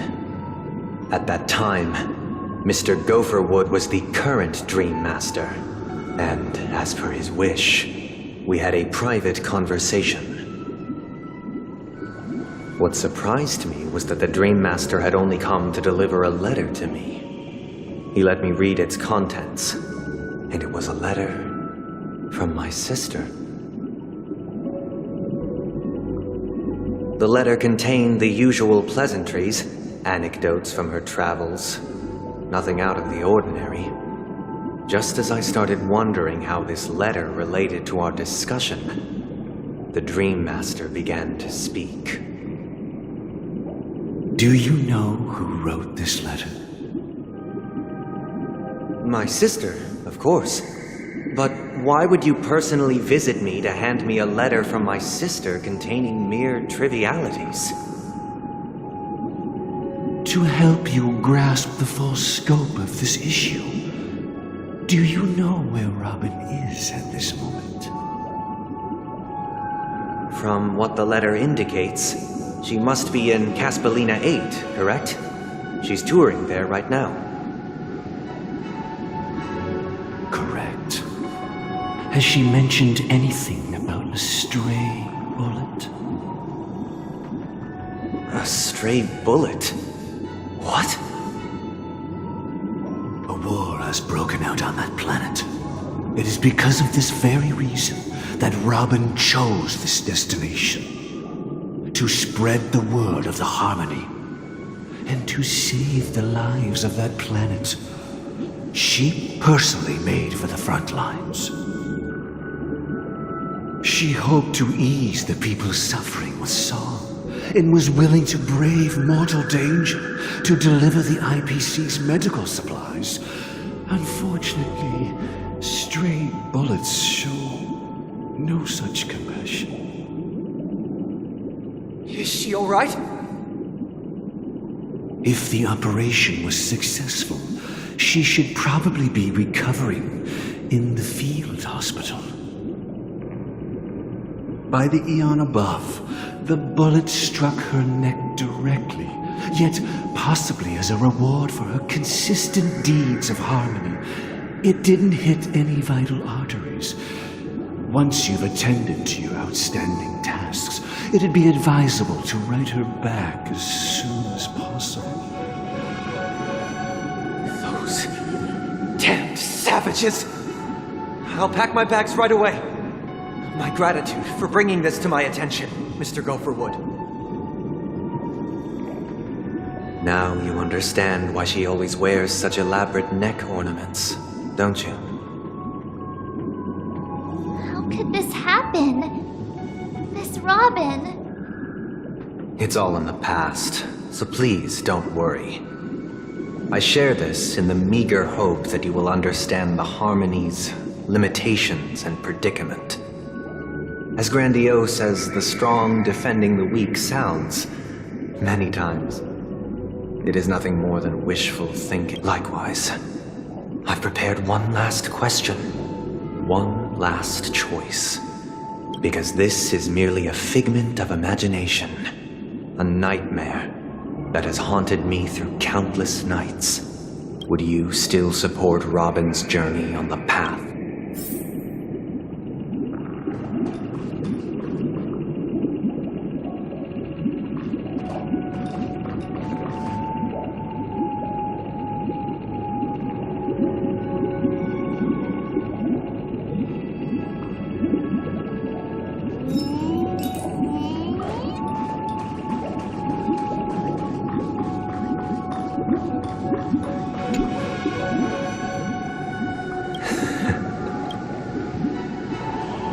am now aware of everyone's stances.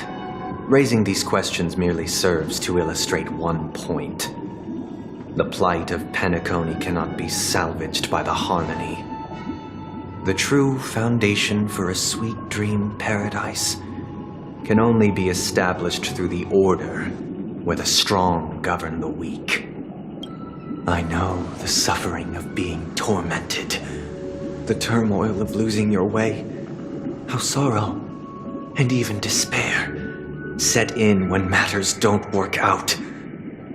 All of this causes me unending pain, because this is not what happiness is at all.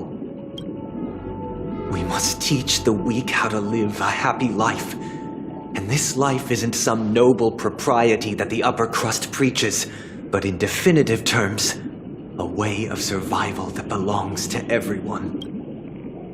So what is your definition of living a happy life? Good question. Human consciousness is fundamentally an illusion, a cage known as self-worth. People lured in by this illusion make mistakes, yet still ask that external influences bear the burden. When one mistake after the next permeates the masses, they become impossible to trace. Thus, the amassing of these individual cages culminate to form a prison, a place dictated only by the rule of survival of the fittest. Nature is always accompanied by predation and sacrifice. Its antithesis is known as order. That is what I want to do. Unite people's happiness under the banner of order. They won't need to make bitter choices any longer, nor face the weaknesses of humanity. They can cast aside their primal instincts to build a haven for mankind. Simply describing thoughts is far too abstract, so allow me to provide a simple example. As you all may know, there are societal norms like weekends and long weekends that exist on some worlds. During these hard-earned rest days, people are given the chance to extricate themselves from the stresses of everyday life, allowing a certain tranquility to return to their souls. And it is only on these days that people do not have to adhere to the law where the strong prey on the weak. They can live out their lives happily during these brief intermissions. It's just a pity that 2 or 3 days are still too fleeting compared to the span of a lifetime. From where I stand, society's ideal system should be 7 rest days. Following Sunday, there should ensue a second, a third, and indeed an infinite procession of Sundays. This should be the face of the new world. Idyllic, eternal, peaceful days. And thus, every person can return to their base selves in this utopia. Some gaze in reverence at the stars, pouring their whole beings into calculating the distance between us and the isolated world of Pagana. Meanwhile, some seek refuge in quiet corners, holding one another, unencumbered by the chains of unwelcome obligations. There would be no need to bear the hardships of reality. Only in this way can humanity face the inevitable end with the purest of spirit, living a life of dignity. This is what it is to live in bliss. Miss Firefly, you who are stricken with entropy loss syndrome, you of all would surely understand this.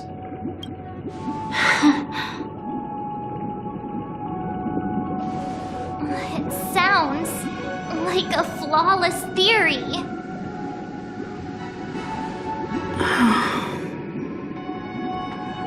But what is the price to attain all this? The cost is minute, merely a personal and eternal sacrifice.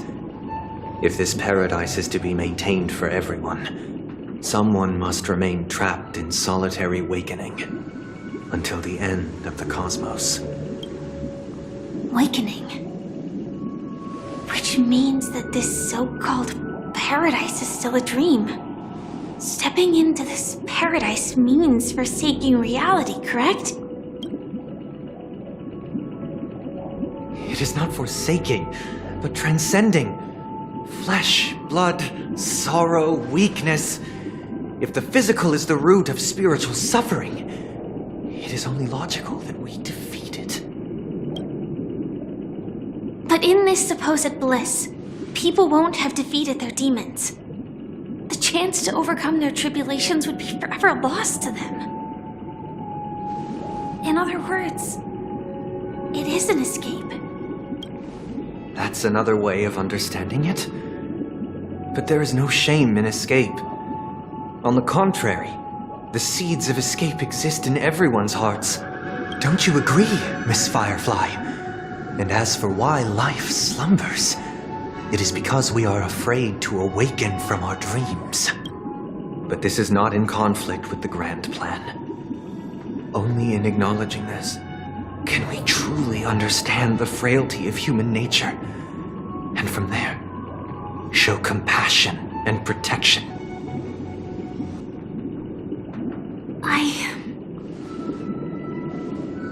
I admit that you are a born leader. Your perspective on humanity brims with pessimism. Yet you express compassion for all, even when your heart pities them. But unlike you, I live for the self. From my perspective, individuals making choices for themselves is their birthright. The want to escape may be innate in the weak. But whether they are weak or not, it is not up to another to decide. Perhaps in your mind, you also view me as weak?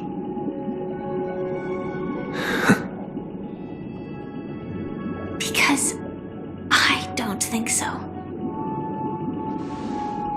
Since Miss Firefly has said her piece, the Astral Express will also naturally give you our answer. We'll leave it to you. Just as Mr. McHale instructed before. Tell him our choice.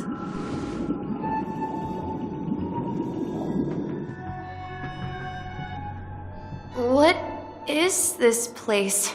Does this place ring any bells, Misha?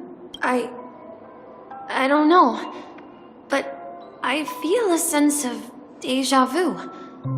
What is this place? It's the realm within a dream bubble.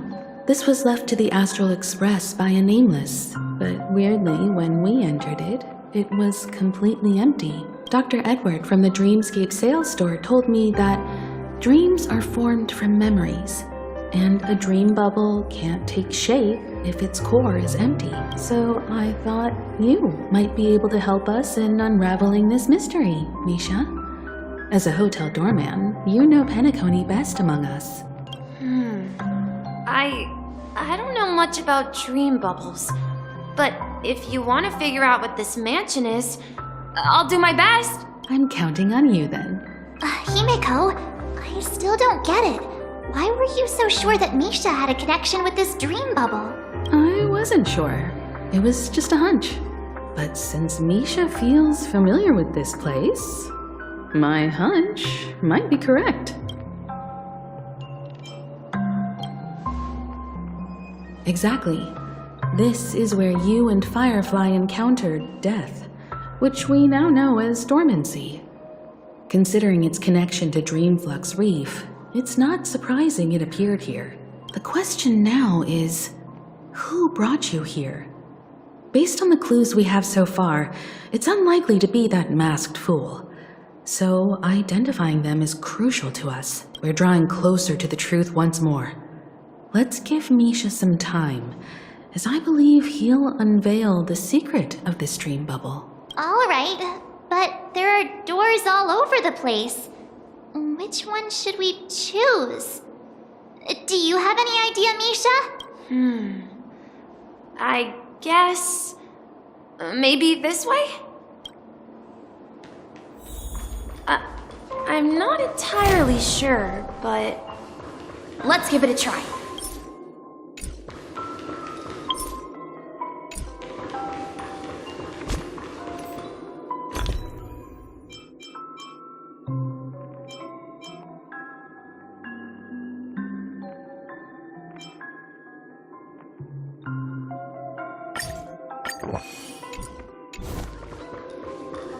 Wait, you managed to Weird.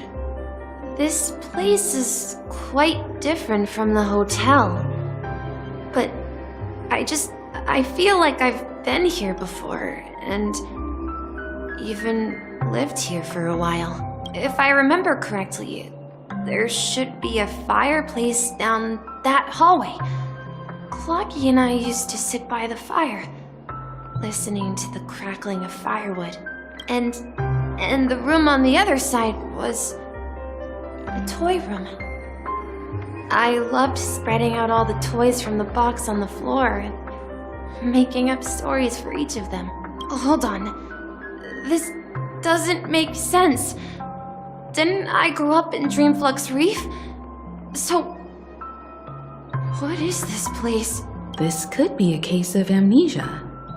Don't worry, Misha. It's common for everyone to forget certain aspects of the past. Those memories haven't vanished. They're just lying in the depths of your mind. We can surely get them back. Since this place seems familiar to you, why don't we explore a few more rooms and see if you can recall anything more? Yeah, then let's check out the rooms I just mentioned.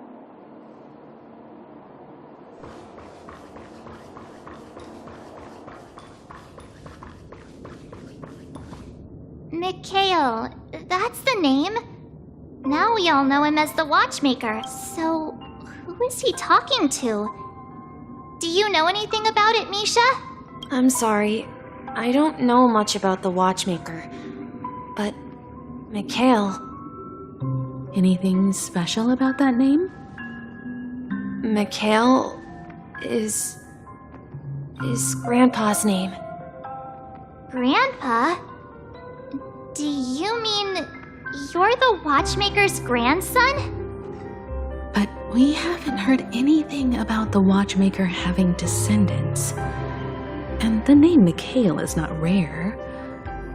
Perhaps it's merely a coincidence. Could you tell us more about your grandpa, Mikhail? Yeah, sure. He was a seafarer who fearlessly ventured into mysterious seas and storms. He was always on the sea and had lots of friends who accompanied him on his travels. He didn't want me to call him Grandpa because that would make him sound old. He believed he was still young. The name Mikhail was given to him by his parents, Mihaly and Elise, both renowned seafarers. Every time he came back, he'd share his logbook with me and tell me about his adventures at sea. I want to become a great adventurer, just like him. It appears that the Seafarer has nothing to do with the Watchmaker. So, perhaps it's just a coincidence? So, where is your grandpa now? He went off on a new journey, and it's been quite a while since I last saw him. So, where has Clocky gone? Did he leave to protect Dreamville? Tick-tock, tick-tock, tick-tock, tick-tock. I heard some noises from the room. Origami Bird? That's a friend of mine. You and Origami Bird are friends? Yeah. It's a member of the Compass crew, just like Clocky and Miss Mirror. And there's more than just one Origami Bird. They are a big family with lots of brothers and sisters who look the same. They follow Miss Mirror's orders and handle all sorts of jobs on the ship. They're the best sailors. Sailors? Can origami birds be sailors? Could you tell us more about the compass, Misha? The compass is a ship bound for the new world. Clocky and his partners travel through layers of fog to the depths of the sea. Whenever there is danger, Clocky will use a compass and guide the ship in the right direction. That's a great story. But in the Penacony cartoon, Clocky and his partners have always lived in Dreamville and never ventured out, right? Huh? Oh, that does seem to be the case. Weird. I clearly remember Clocky arrived in the New World in the end. Perhaps Clocky has a hidden past. I think I hear the sound of water. You once mentioned there's a magnificent fountain up ahead.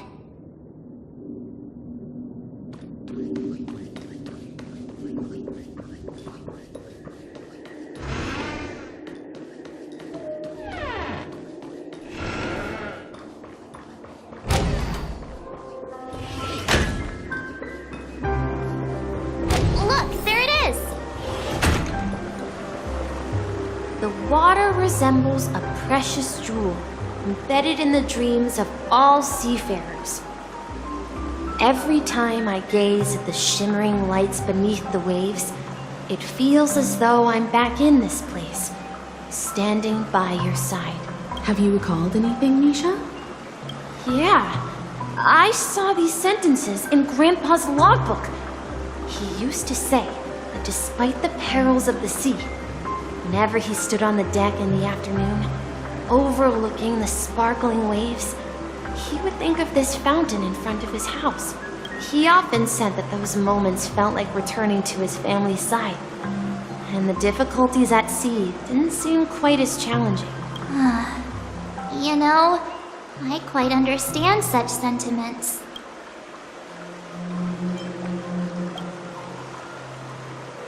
I'm not an elder. I was just being a bit sentimental. Perhaps every adventurer far from home carries a fountain within their soul. Even though the other side of the sea remains shrouded in the unknown, the fountain in front of his house serves as a compass, leading him back to his cherished ones. Yeah, while Grandpa was at home, we would stand by the fountain and place the compass, a toy boat that I made, into the pool. Back then, I would ask him when I could go on adventures like him, and he would always laugh and say I was still too young. It seems this Mikhail is truly a seafarer and has nothing to do with the watchmaker. Yeah. Based on Misha's recollections, the scenes in the dream bubble appear to be his childhood memories. But this raises more questions.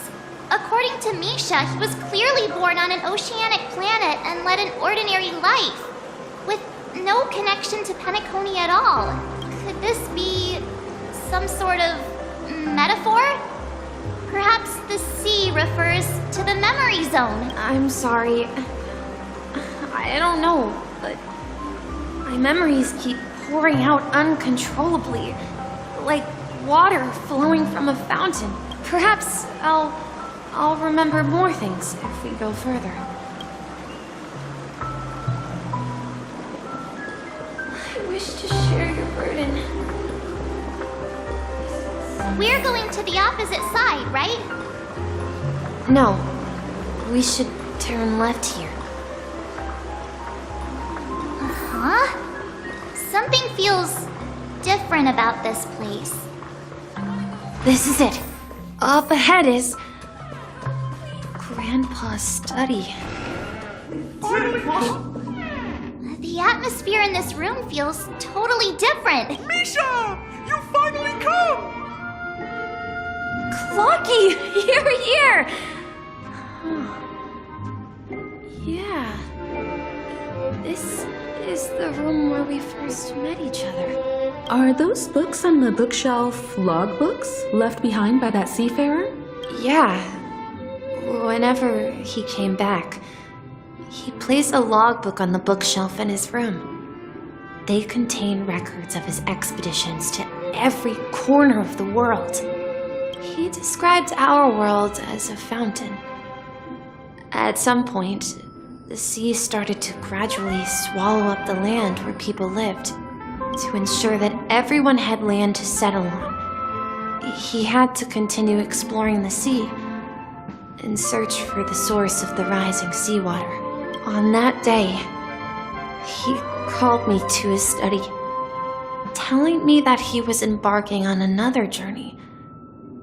However, I could sense the gravity in his expression.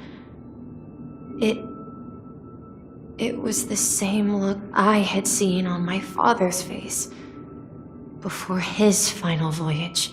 I asked him if I could go with him, but he said that my adventure lay elsewhere and told me to stay home and patiently await a certain sound at the door. What sound? He told me about a vast ocean in the sky. An ocean of stars. He spoke of a train that transports children with a desire to venture far away, traversing the sea of stars without ever stopping. He said that he knew the crew on the train, and that he had asked them to take me along. He said the journey I had always dreamed of would start there. A train? Could it be? It's the Astral Express. I remember now. Grandpa's friends are a group of nameless who came to this world to resolve a disaster caused by a star. Then, he gave his pocket watch to me. It was his cherished treasure, appearing in every one of his adventure tales. He explained that difficult times were ahead, but assured me that the watch would guide me. He said, as long as I kept moving forward, I'd eventually reach my desired destination. And then, it was as if I heard the distant sound of a train whistle echoing throughout the room. Exactly, Misha! And then we followed that whistle, didn't we? Yeah. I think I can still find the way we took back then.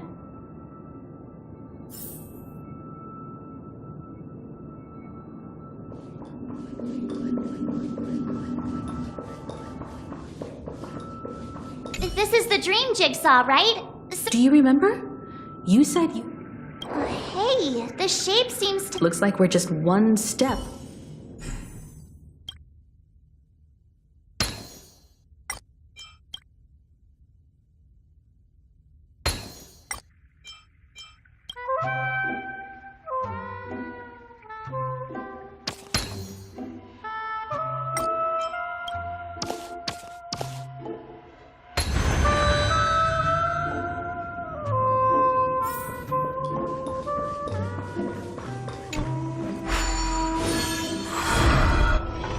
This is it.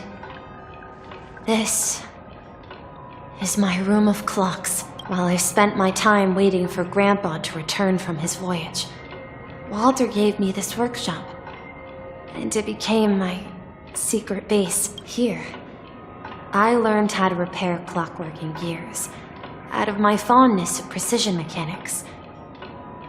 In my dreams, I was the captain of the compass, embarking on adventures with my companions, Clocky and Miss Mirror, in search of the new world. I was born and raised here. So, this building in the dream bubble is your childhood home? Yes, but not exactly. To be more precise, this dream bubble itself is my home. Looks like you've remembered everything now. Wait. Why does it feel like everyone else knows something I don't?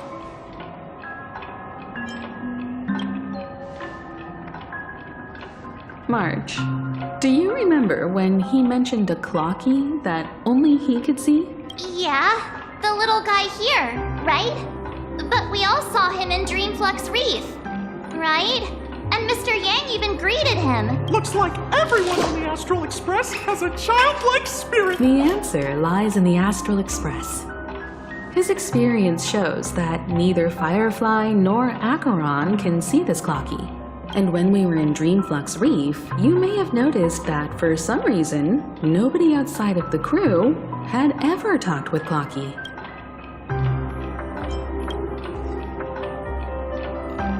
A mimetic life that can only be seen by a select few. It's just like a hidden message left by someone for the nameless. But Misha can see Clocky too, right? They even grew up together. But Misha hasn't started the way of the Trailblaze yet. That's the key to the mystery, March. Now, take a moment to recall. Have you ever seen anyone outside of the crew interact with Misha? Wait. No way! That's the answer, March 7th. This dream bubble is the place where I was born. And I'm a dweller in this dream. Just like a memory zone meme. I should have stayed here and waited for you. But when reality and memories merged, I unconsciously pushed open that door and left the bubble with Clocky. So it's not that the Watchmaker's dream bubble is empty, but rather the stuff inside ran away? And the whistle you heard was the sound of the Express arriving at Penacony? That's one way to see it, but I believe there's a longer story behind all this. It's best for Misha himself to explain all the details. How about we start with your name? Now, should we call you Misha? Thank you all for helping me rediscover my true self. Now, please allow me to reintroduce myself. I was born on Lushaka, in the Presmere system, adopted by seafarers Mikhail and Char. They gave me a treasure, a name that carried their hopes. Mikhail Char Legwork, or simply Misha. If you prefer, you can call me by a more familiar name, the Watchmaker. So, you're the Watchmaker himself? Unfortunately, that legendary figure is no more. I'm only a reflection of his life. As for the child who has been with you, he's the innocent protagonist of Misha's childhood dream. Friend of Clocky, a young apprentice, and a future mechanic on the Express. And this also marks the beginning of his journey, devoted to the Trailblaze. At the end of the journey, I left this little flame, which I so cherished, in my deepest dreams, hoping to pass it on to the nameless of future generations. However, he somehow left the dream bubble and forgot all about his task. I apologize for all the confusion this caused. Because he was born with a desire to trailblaze, wasn't he? I don't think Misha has forgotten his role as a guide. He remembered it, and that's why he mistakenly appeared as a hotel doorman in his dream from the very beginning. The one who brought our unconscious friend here must have been Misha. If that's the case, we encountered the Watchmaker's legacy from the beginning, didn't we? Well, I have a sarcastic friend who says I always take big detours and end up back where I started. Perhaps that's what every nameless has to go through, but in the end, you found me. I'm sure you're all wondering what my legacy is. I believe my hound has mentioned the Stellaron and my wealth. If I may apologize, the Stellaron part is real. As for my wealth, however, it's nothing more than a baseless rumor. I left my homeland as a child and embarked on the journey of Trailblaze. I traveled to various planets until finally reaching Asdana, where my friends and I built the original Penacony and fought for its future ever since. I've been moving forward all my life, doing what I could to overcome the obstacles in my path. But ultimately, my journey reached its end, and I left behind no possessions worth entrusting.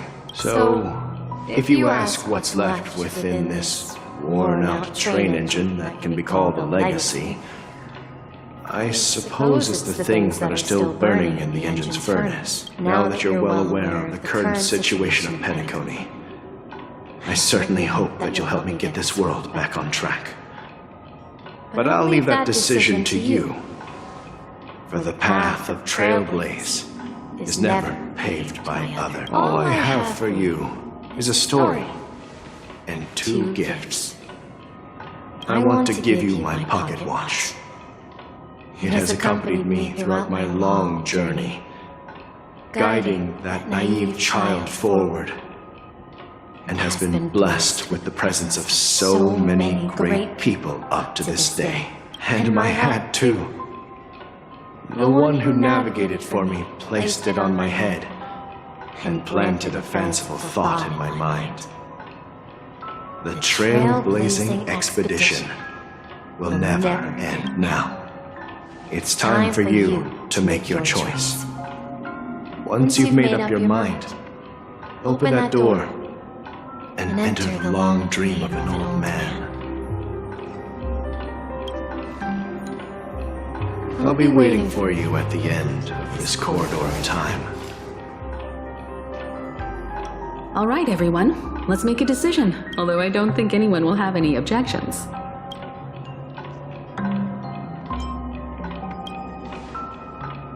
Of course. We've come this far. Surely there's no other option than moving forward. In that case, it's unanimous. Then let's proceed together to the end of this stream and tell Mikhail our decision.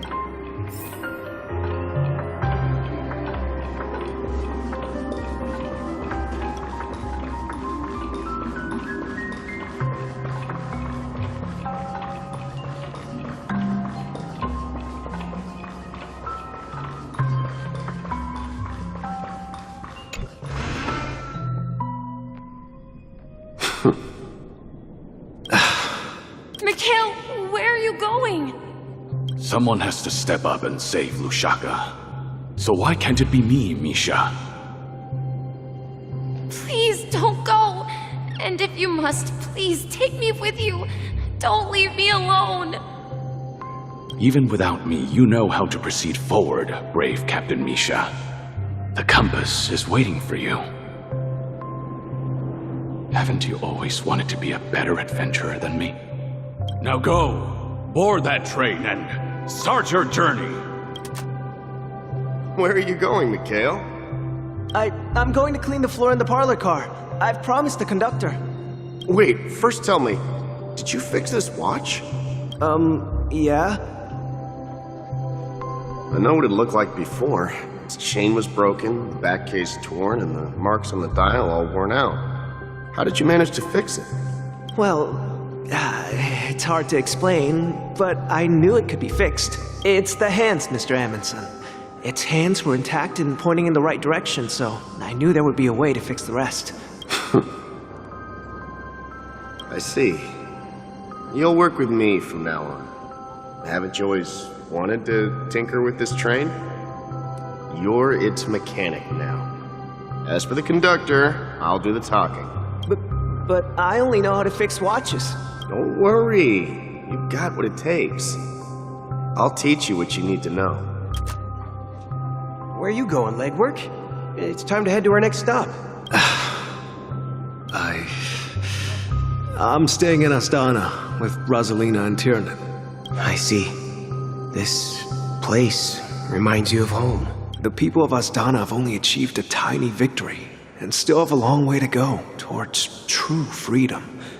Hanunu needs us. Don't worry, not all journeys lead to the stars. Even if I leave the Express, our path of Trailblaze will continue. Yeah, I knew you wouldn't stay on the Express forever.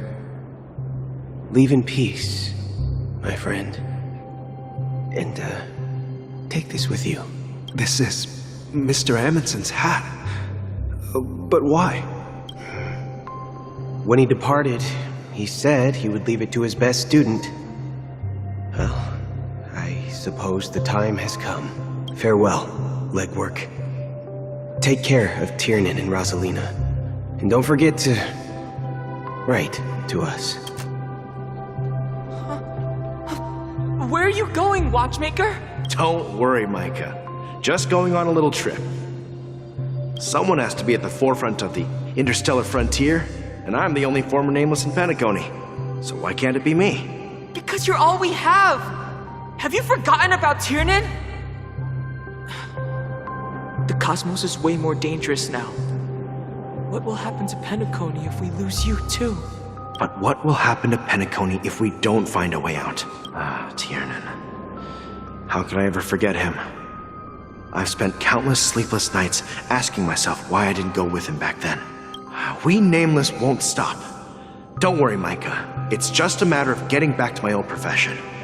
Just wait for me to come back. But if, and it's a big if I don't come back in one piece, then you'll become the next Watchmaker. Where are you going, old man? Oh, you're here. Answer my question. What are you up to? Relax, Gallagher. I just came up with a great idea. Wanna hear it? Oh, come on. Aren't all your ideas just ways to get yourself killed? I may be blunt here, but you're the last remaining hero in Penacony. If you die too, the secret of the Stellaron will go to the grave with you.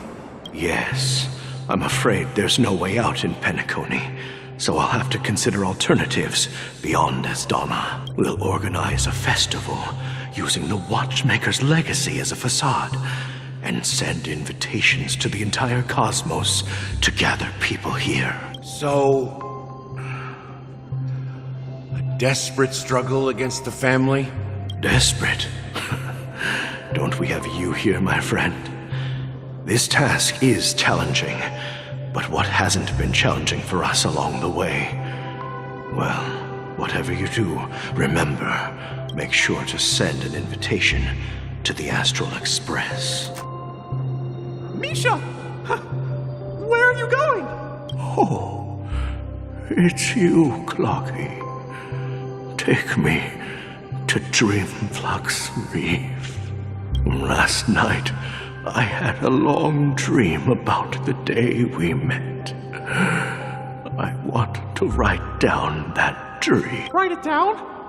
Why? Oh, so I won't forget it. Do you remember how you got your name, Clocky? Of course! You told me that when you were a kid, you lived in a room full of clocks. Those wall clocks and pocket watches grew up with you and were your best friends. Yes, but what I didn't mention was there's a funny misunderstanding behind it. I was a kid, and there was always a special pocket watch in my memories. It was with my grandpa, guiding him on his sea voyages and leading the way in his every adventure story. I wanted to have a pocket watch like that too. And that's when you appeared in my dreams. Yeah.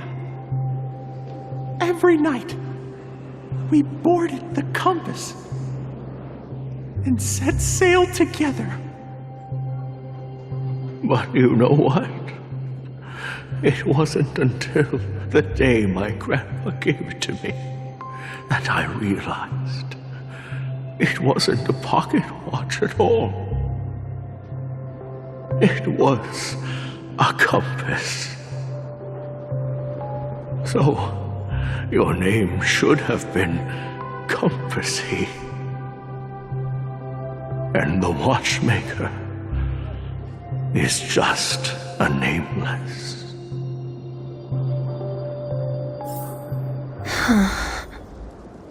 We've arrived at Dreamflux Reef. So, where to next?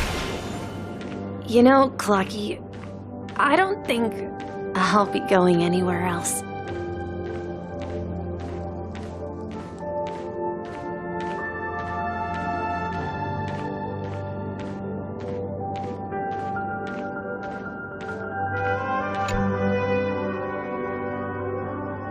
I've traveled far enough, and it's time for a little break. Oh. So, we'll set out again. When you're rested? No, I'll stay here.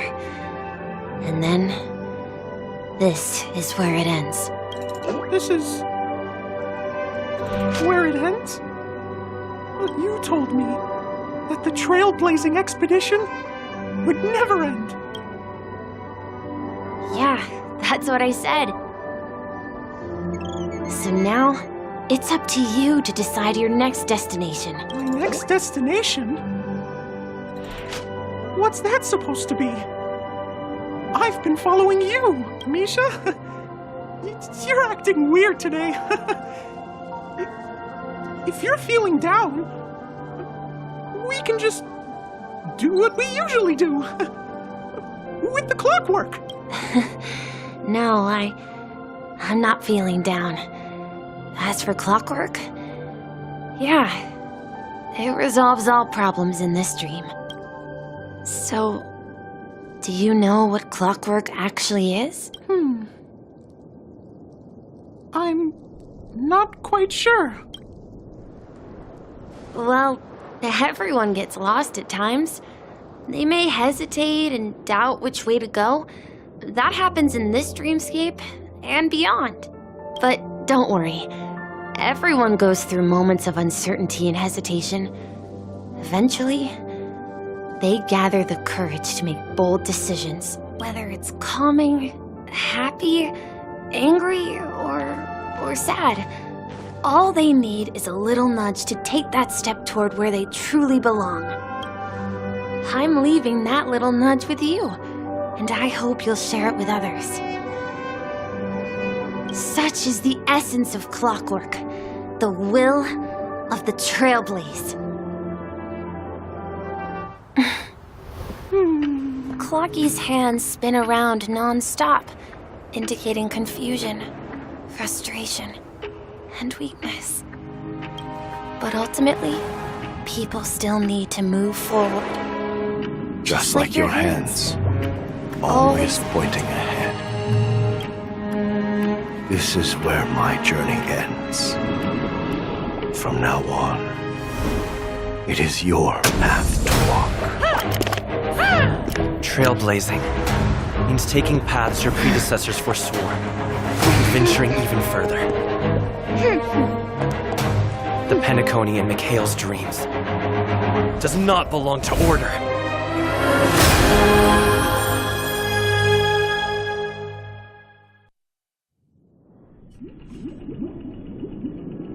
I can't believe that Eon would cast a glance at Penacony at a time like this. Is it because of the resonance from the legacy of the Trailblaze? Or perhaps the bond between you is so strong that it even impresses an Eon? Well, there might be another possibility. Perhaps they want to witness, on behalf of the fallen Eons, who will hold the future of Penacony. If that's the case, on behalf of the Dream Master of Penacony and the 107,336 members of the Oak family, I'm extending a formal invitation to all of you. I'm cordially inviting you all to the Penacony Grand Theater to participate in the upcoming Charmony Festival. And, of course, you won't be in the audience, but on center stage. Since the future of the Stellaron, Penacony, and even the entire cosmos is at stake, let's draw a conclusion there, in all fairness. If you truly believe in Akavili's path, then show me their courage and determination.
Forget your wallet? Rotate ink painting! Mediocre. Test. Free. Eliminating front. Happy New Year!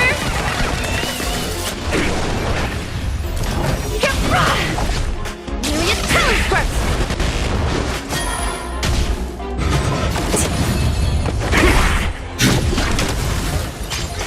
That I changed!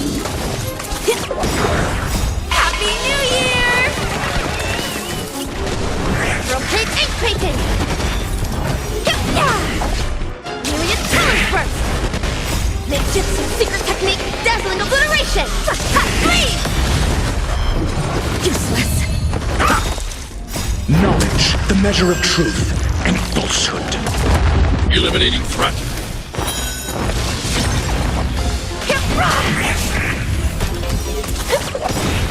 Happy New Year! Please! Please! Answer me. Free. Rotate ink painting! Ninjutsu secret technique, dazzling obliteration! Please! Happy New Year! Please!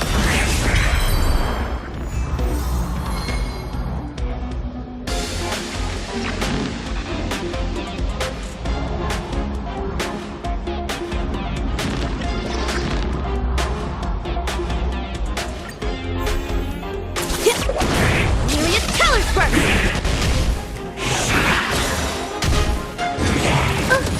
Stay back, Clara. A test. 0 points. Eliminating threat.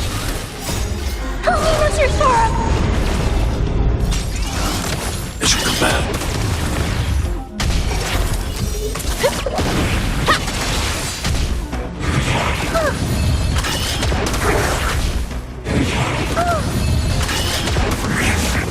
Answer me. Free. Knowledge, the measure of truth and falsehood.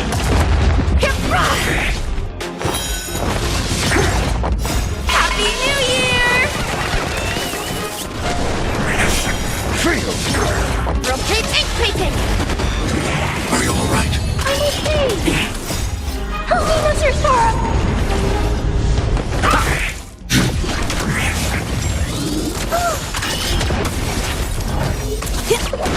New Year telescope! Ninjutsu secret technique, dazzling obliteration! Please! Eliminating threat. Happy New Year! Please! Please! A test. 0 points.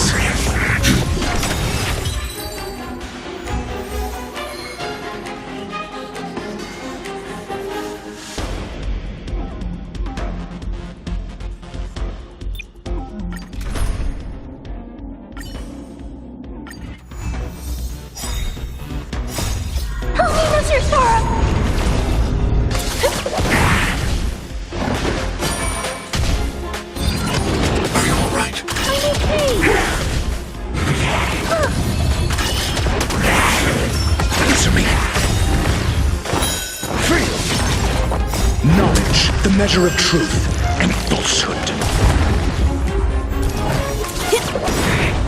Happy New Year!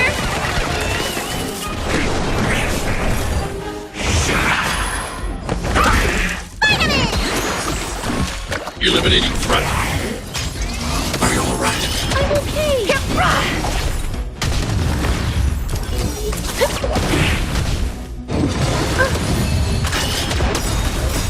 Holy Mr. Sora!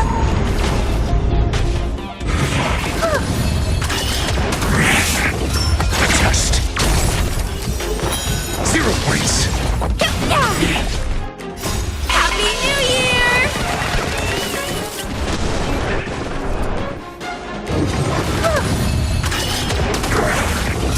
Answer me. Free. Knowledge, the measure of truth and falsehood.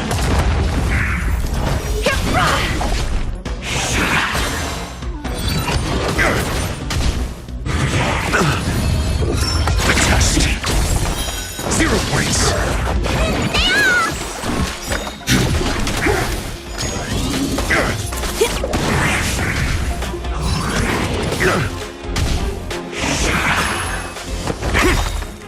Knowledge, the measure of truth and falsehood. Eliminating front. Holy Mr. Sora! Mission command.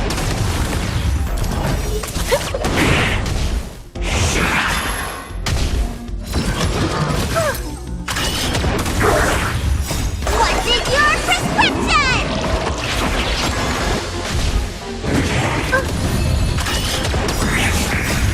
Holy Mr. Sora!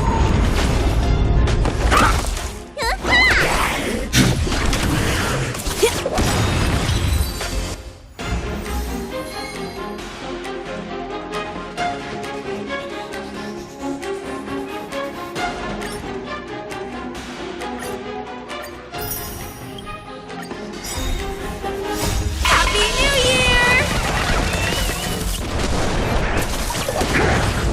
Answer me. Free.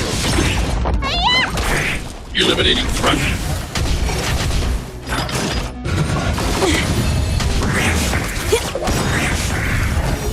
Happy New Year!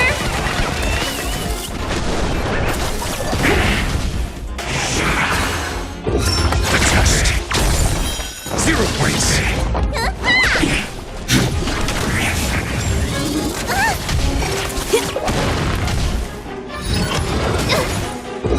Answer me.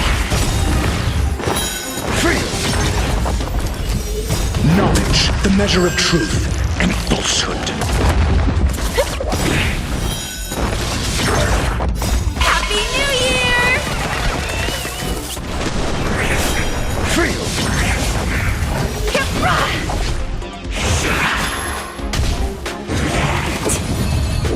A test. 0 points. Eliminating front. What's in your prescription? Happy New Year!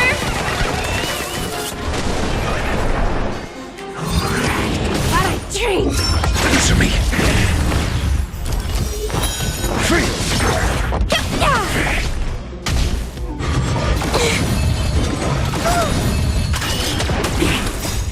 Holy Mr. Sora! A test. 0 points. Knowledge, the measure of truth and falsehood.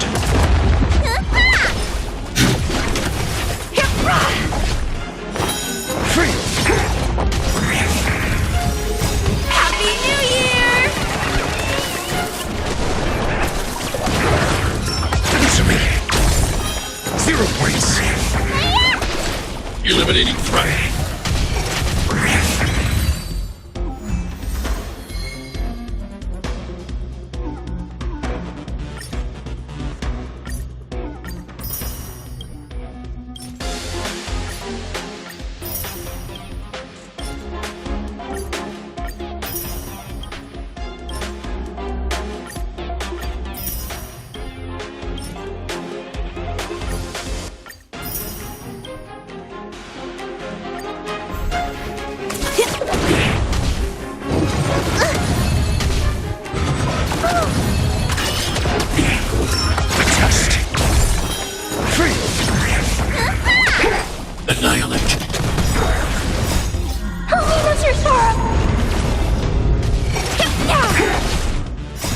Happy New Year!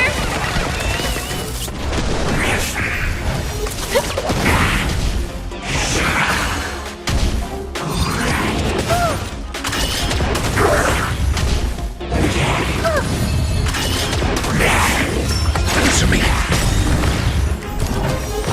0 points. Knowledge, the measure of truth and falsehood.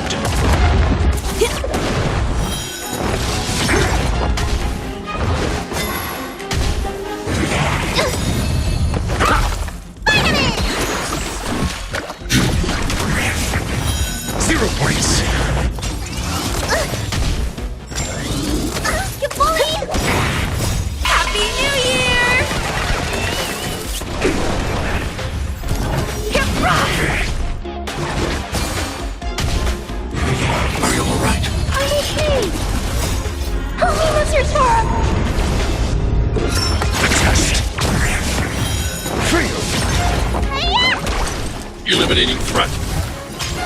Are you alright? I'm okay.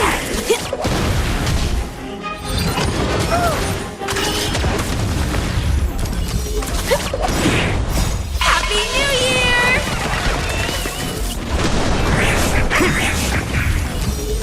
Knowledge, the measure of truth and falsehood.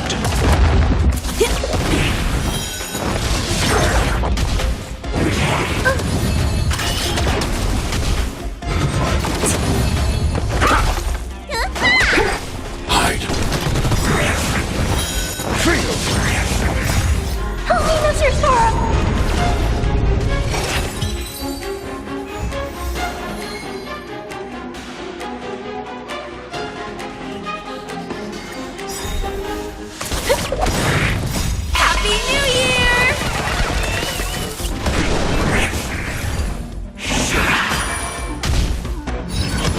Are you alright? I'm okay.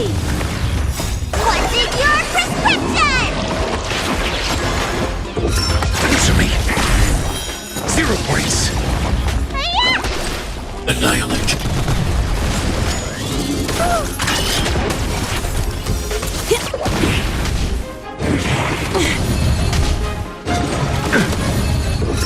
Test. Fail. Knowledge, the measure of truth and falsehood. Eliminating threat. Help me, Mr. Sora!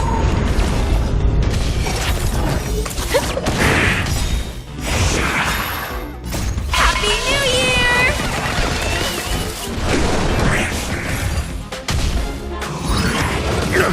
This will come back.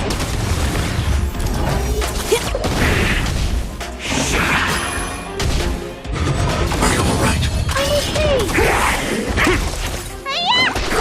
Hide.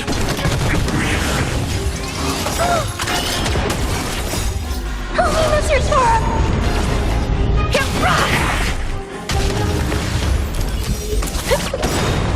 Happy New Year! Answer me. Fail.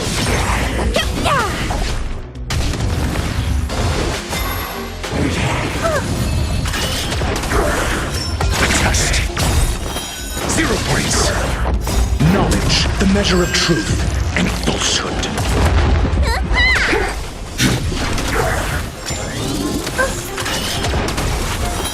Fail.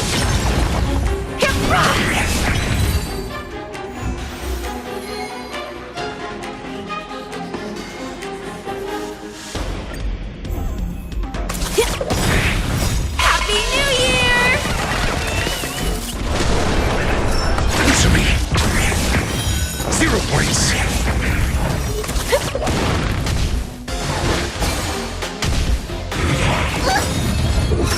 Test. Fail. Eliminating threat.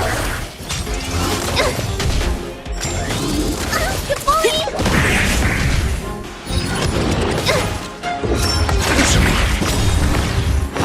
0 points.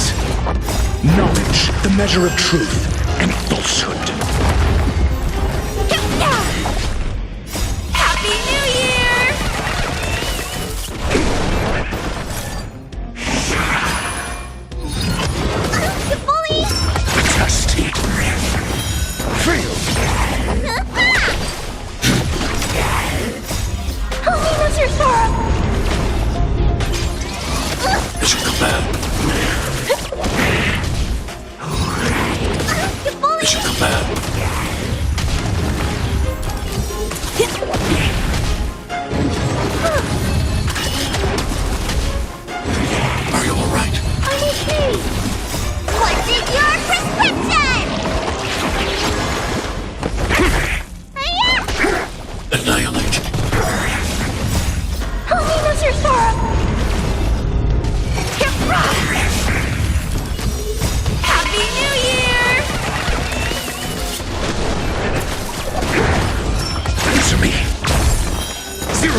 Knowledge, the measure of truth and falsehood. Eliminating threat. Mission command.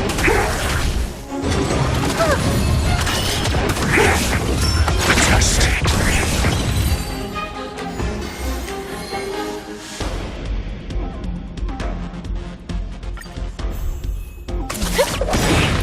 Happy New Year!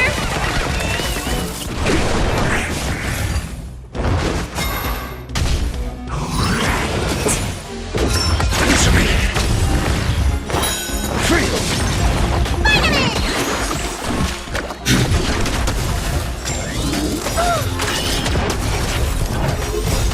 Holy Monsters Forum!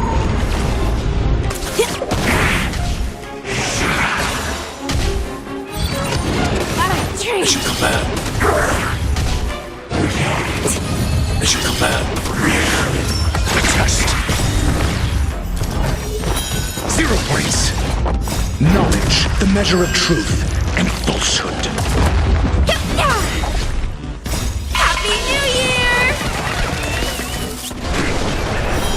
Free. Are you alright? I'm okay. 0 points. Answer me. Eliminating threat. Holy Monsters Forum!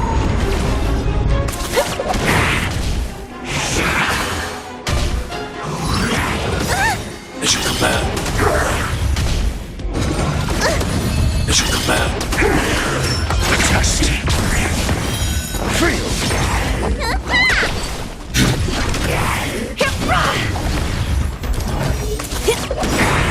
Happy New Year!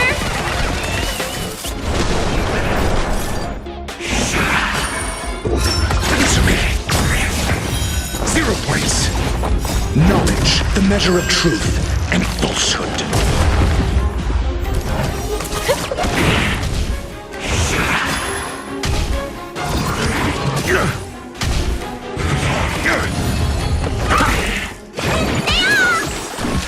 Eliminating threat.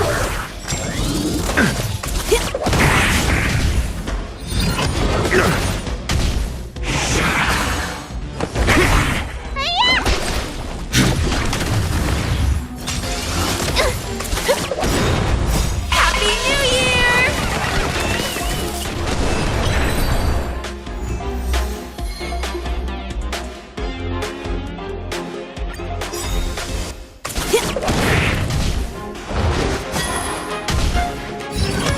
Are you alright? I'm okay. Holy Monsters Forum! Mission command. Test. Free. Knowledge, the measure of truth and falsehood.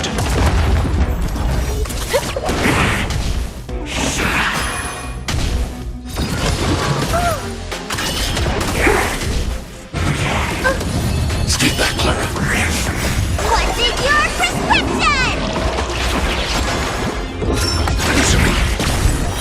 0 points. Eliminating threat. Holy Monsters Forum!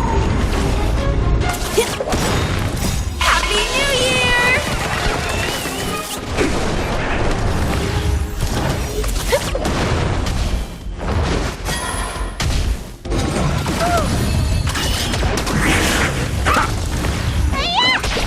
Annihilate.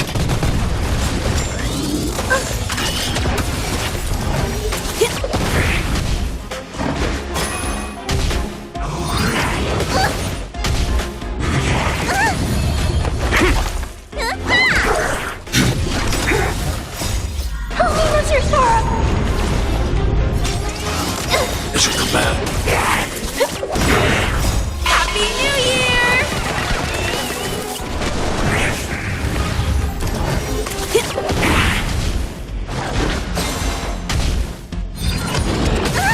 Mission command. Test. Free. Knowledge, the measure of truth and falsehood.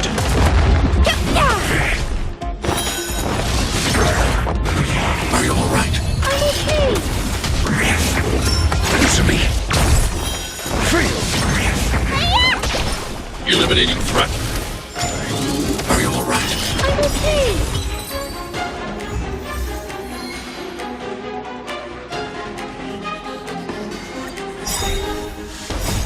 Help me, Mr. Sora!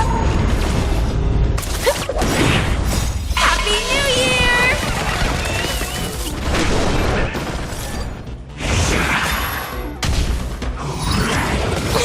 Mission command. Test. 0 points.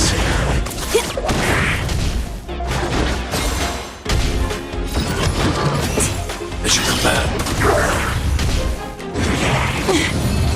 What's in your prescription? Answer me. Fail. Knowledge, the measure of truth and falsehood.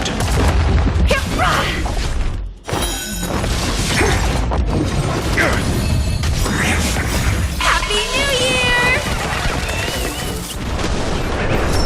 Test.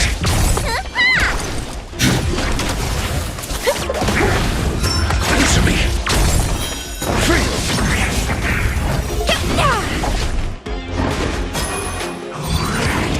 You bully! Test. 0 points. Knowledge, the measure of truth and falsehood. Annihilate. Help me, Mr. Sora! Mission command. You bully! Mission command. Happy New Year!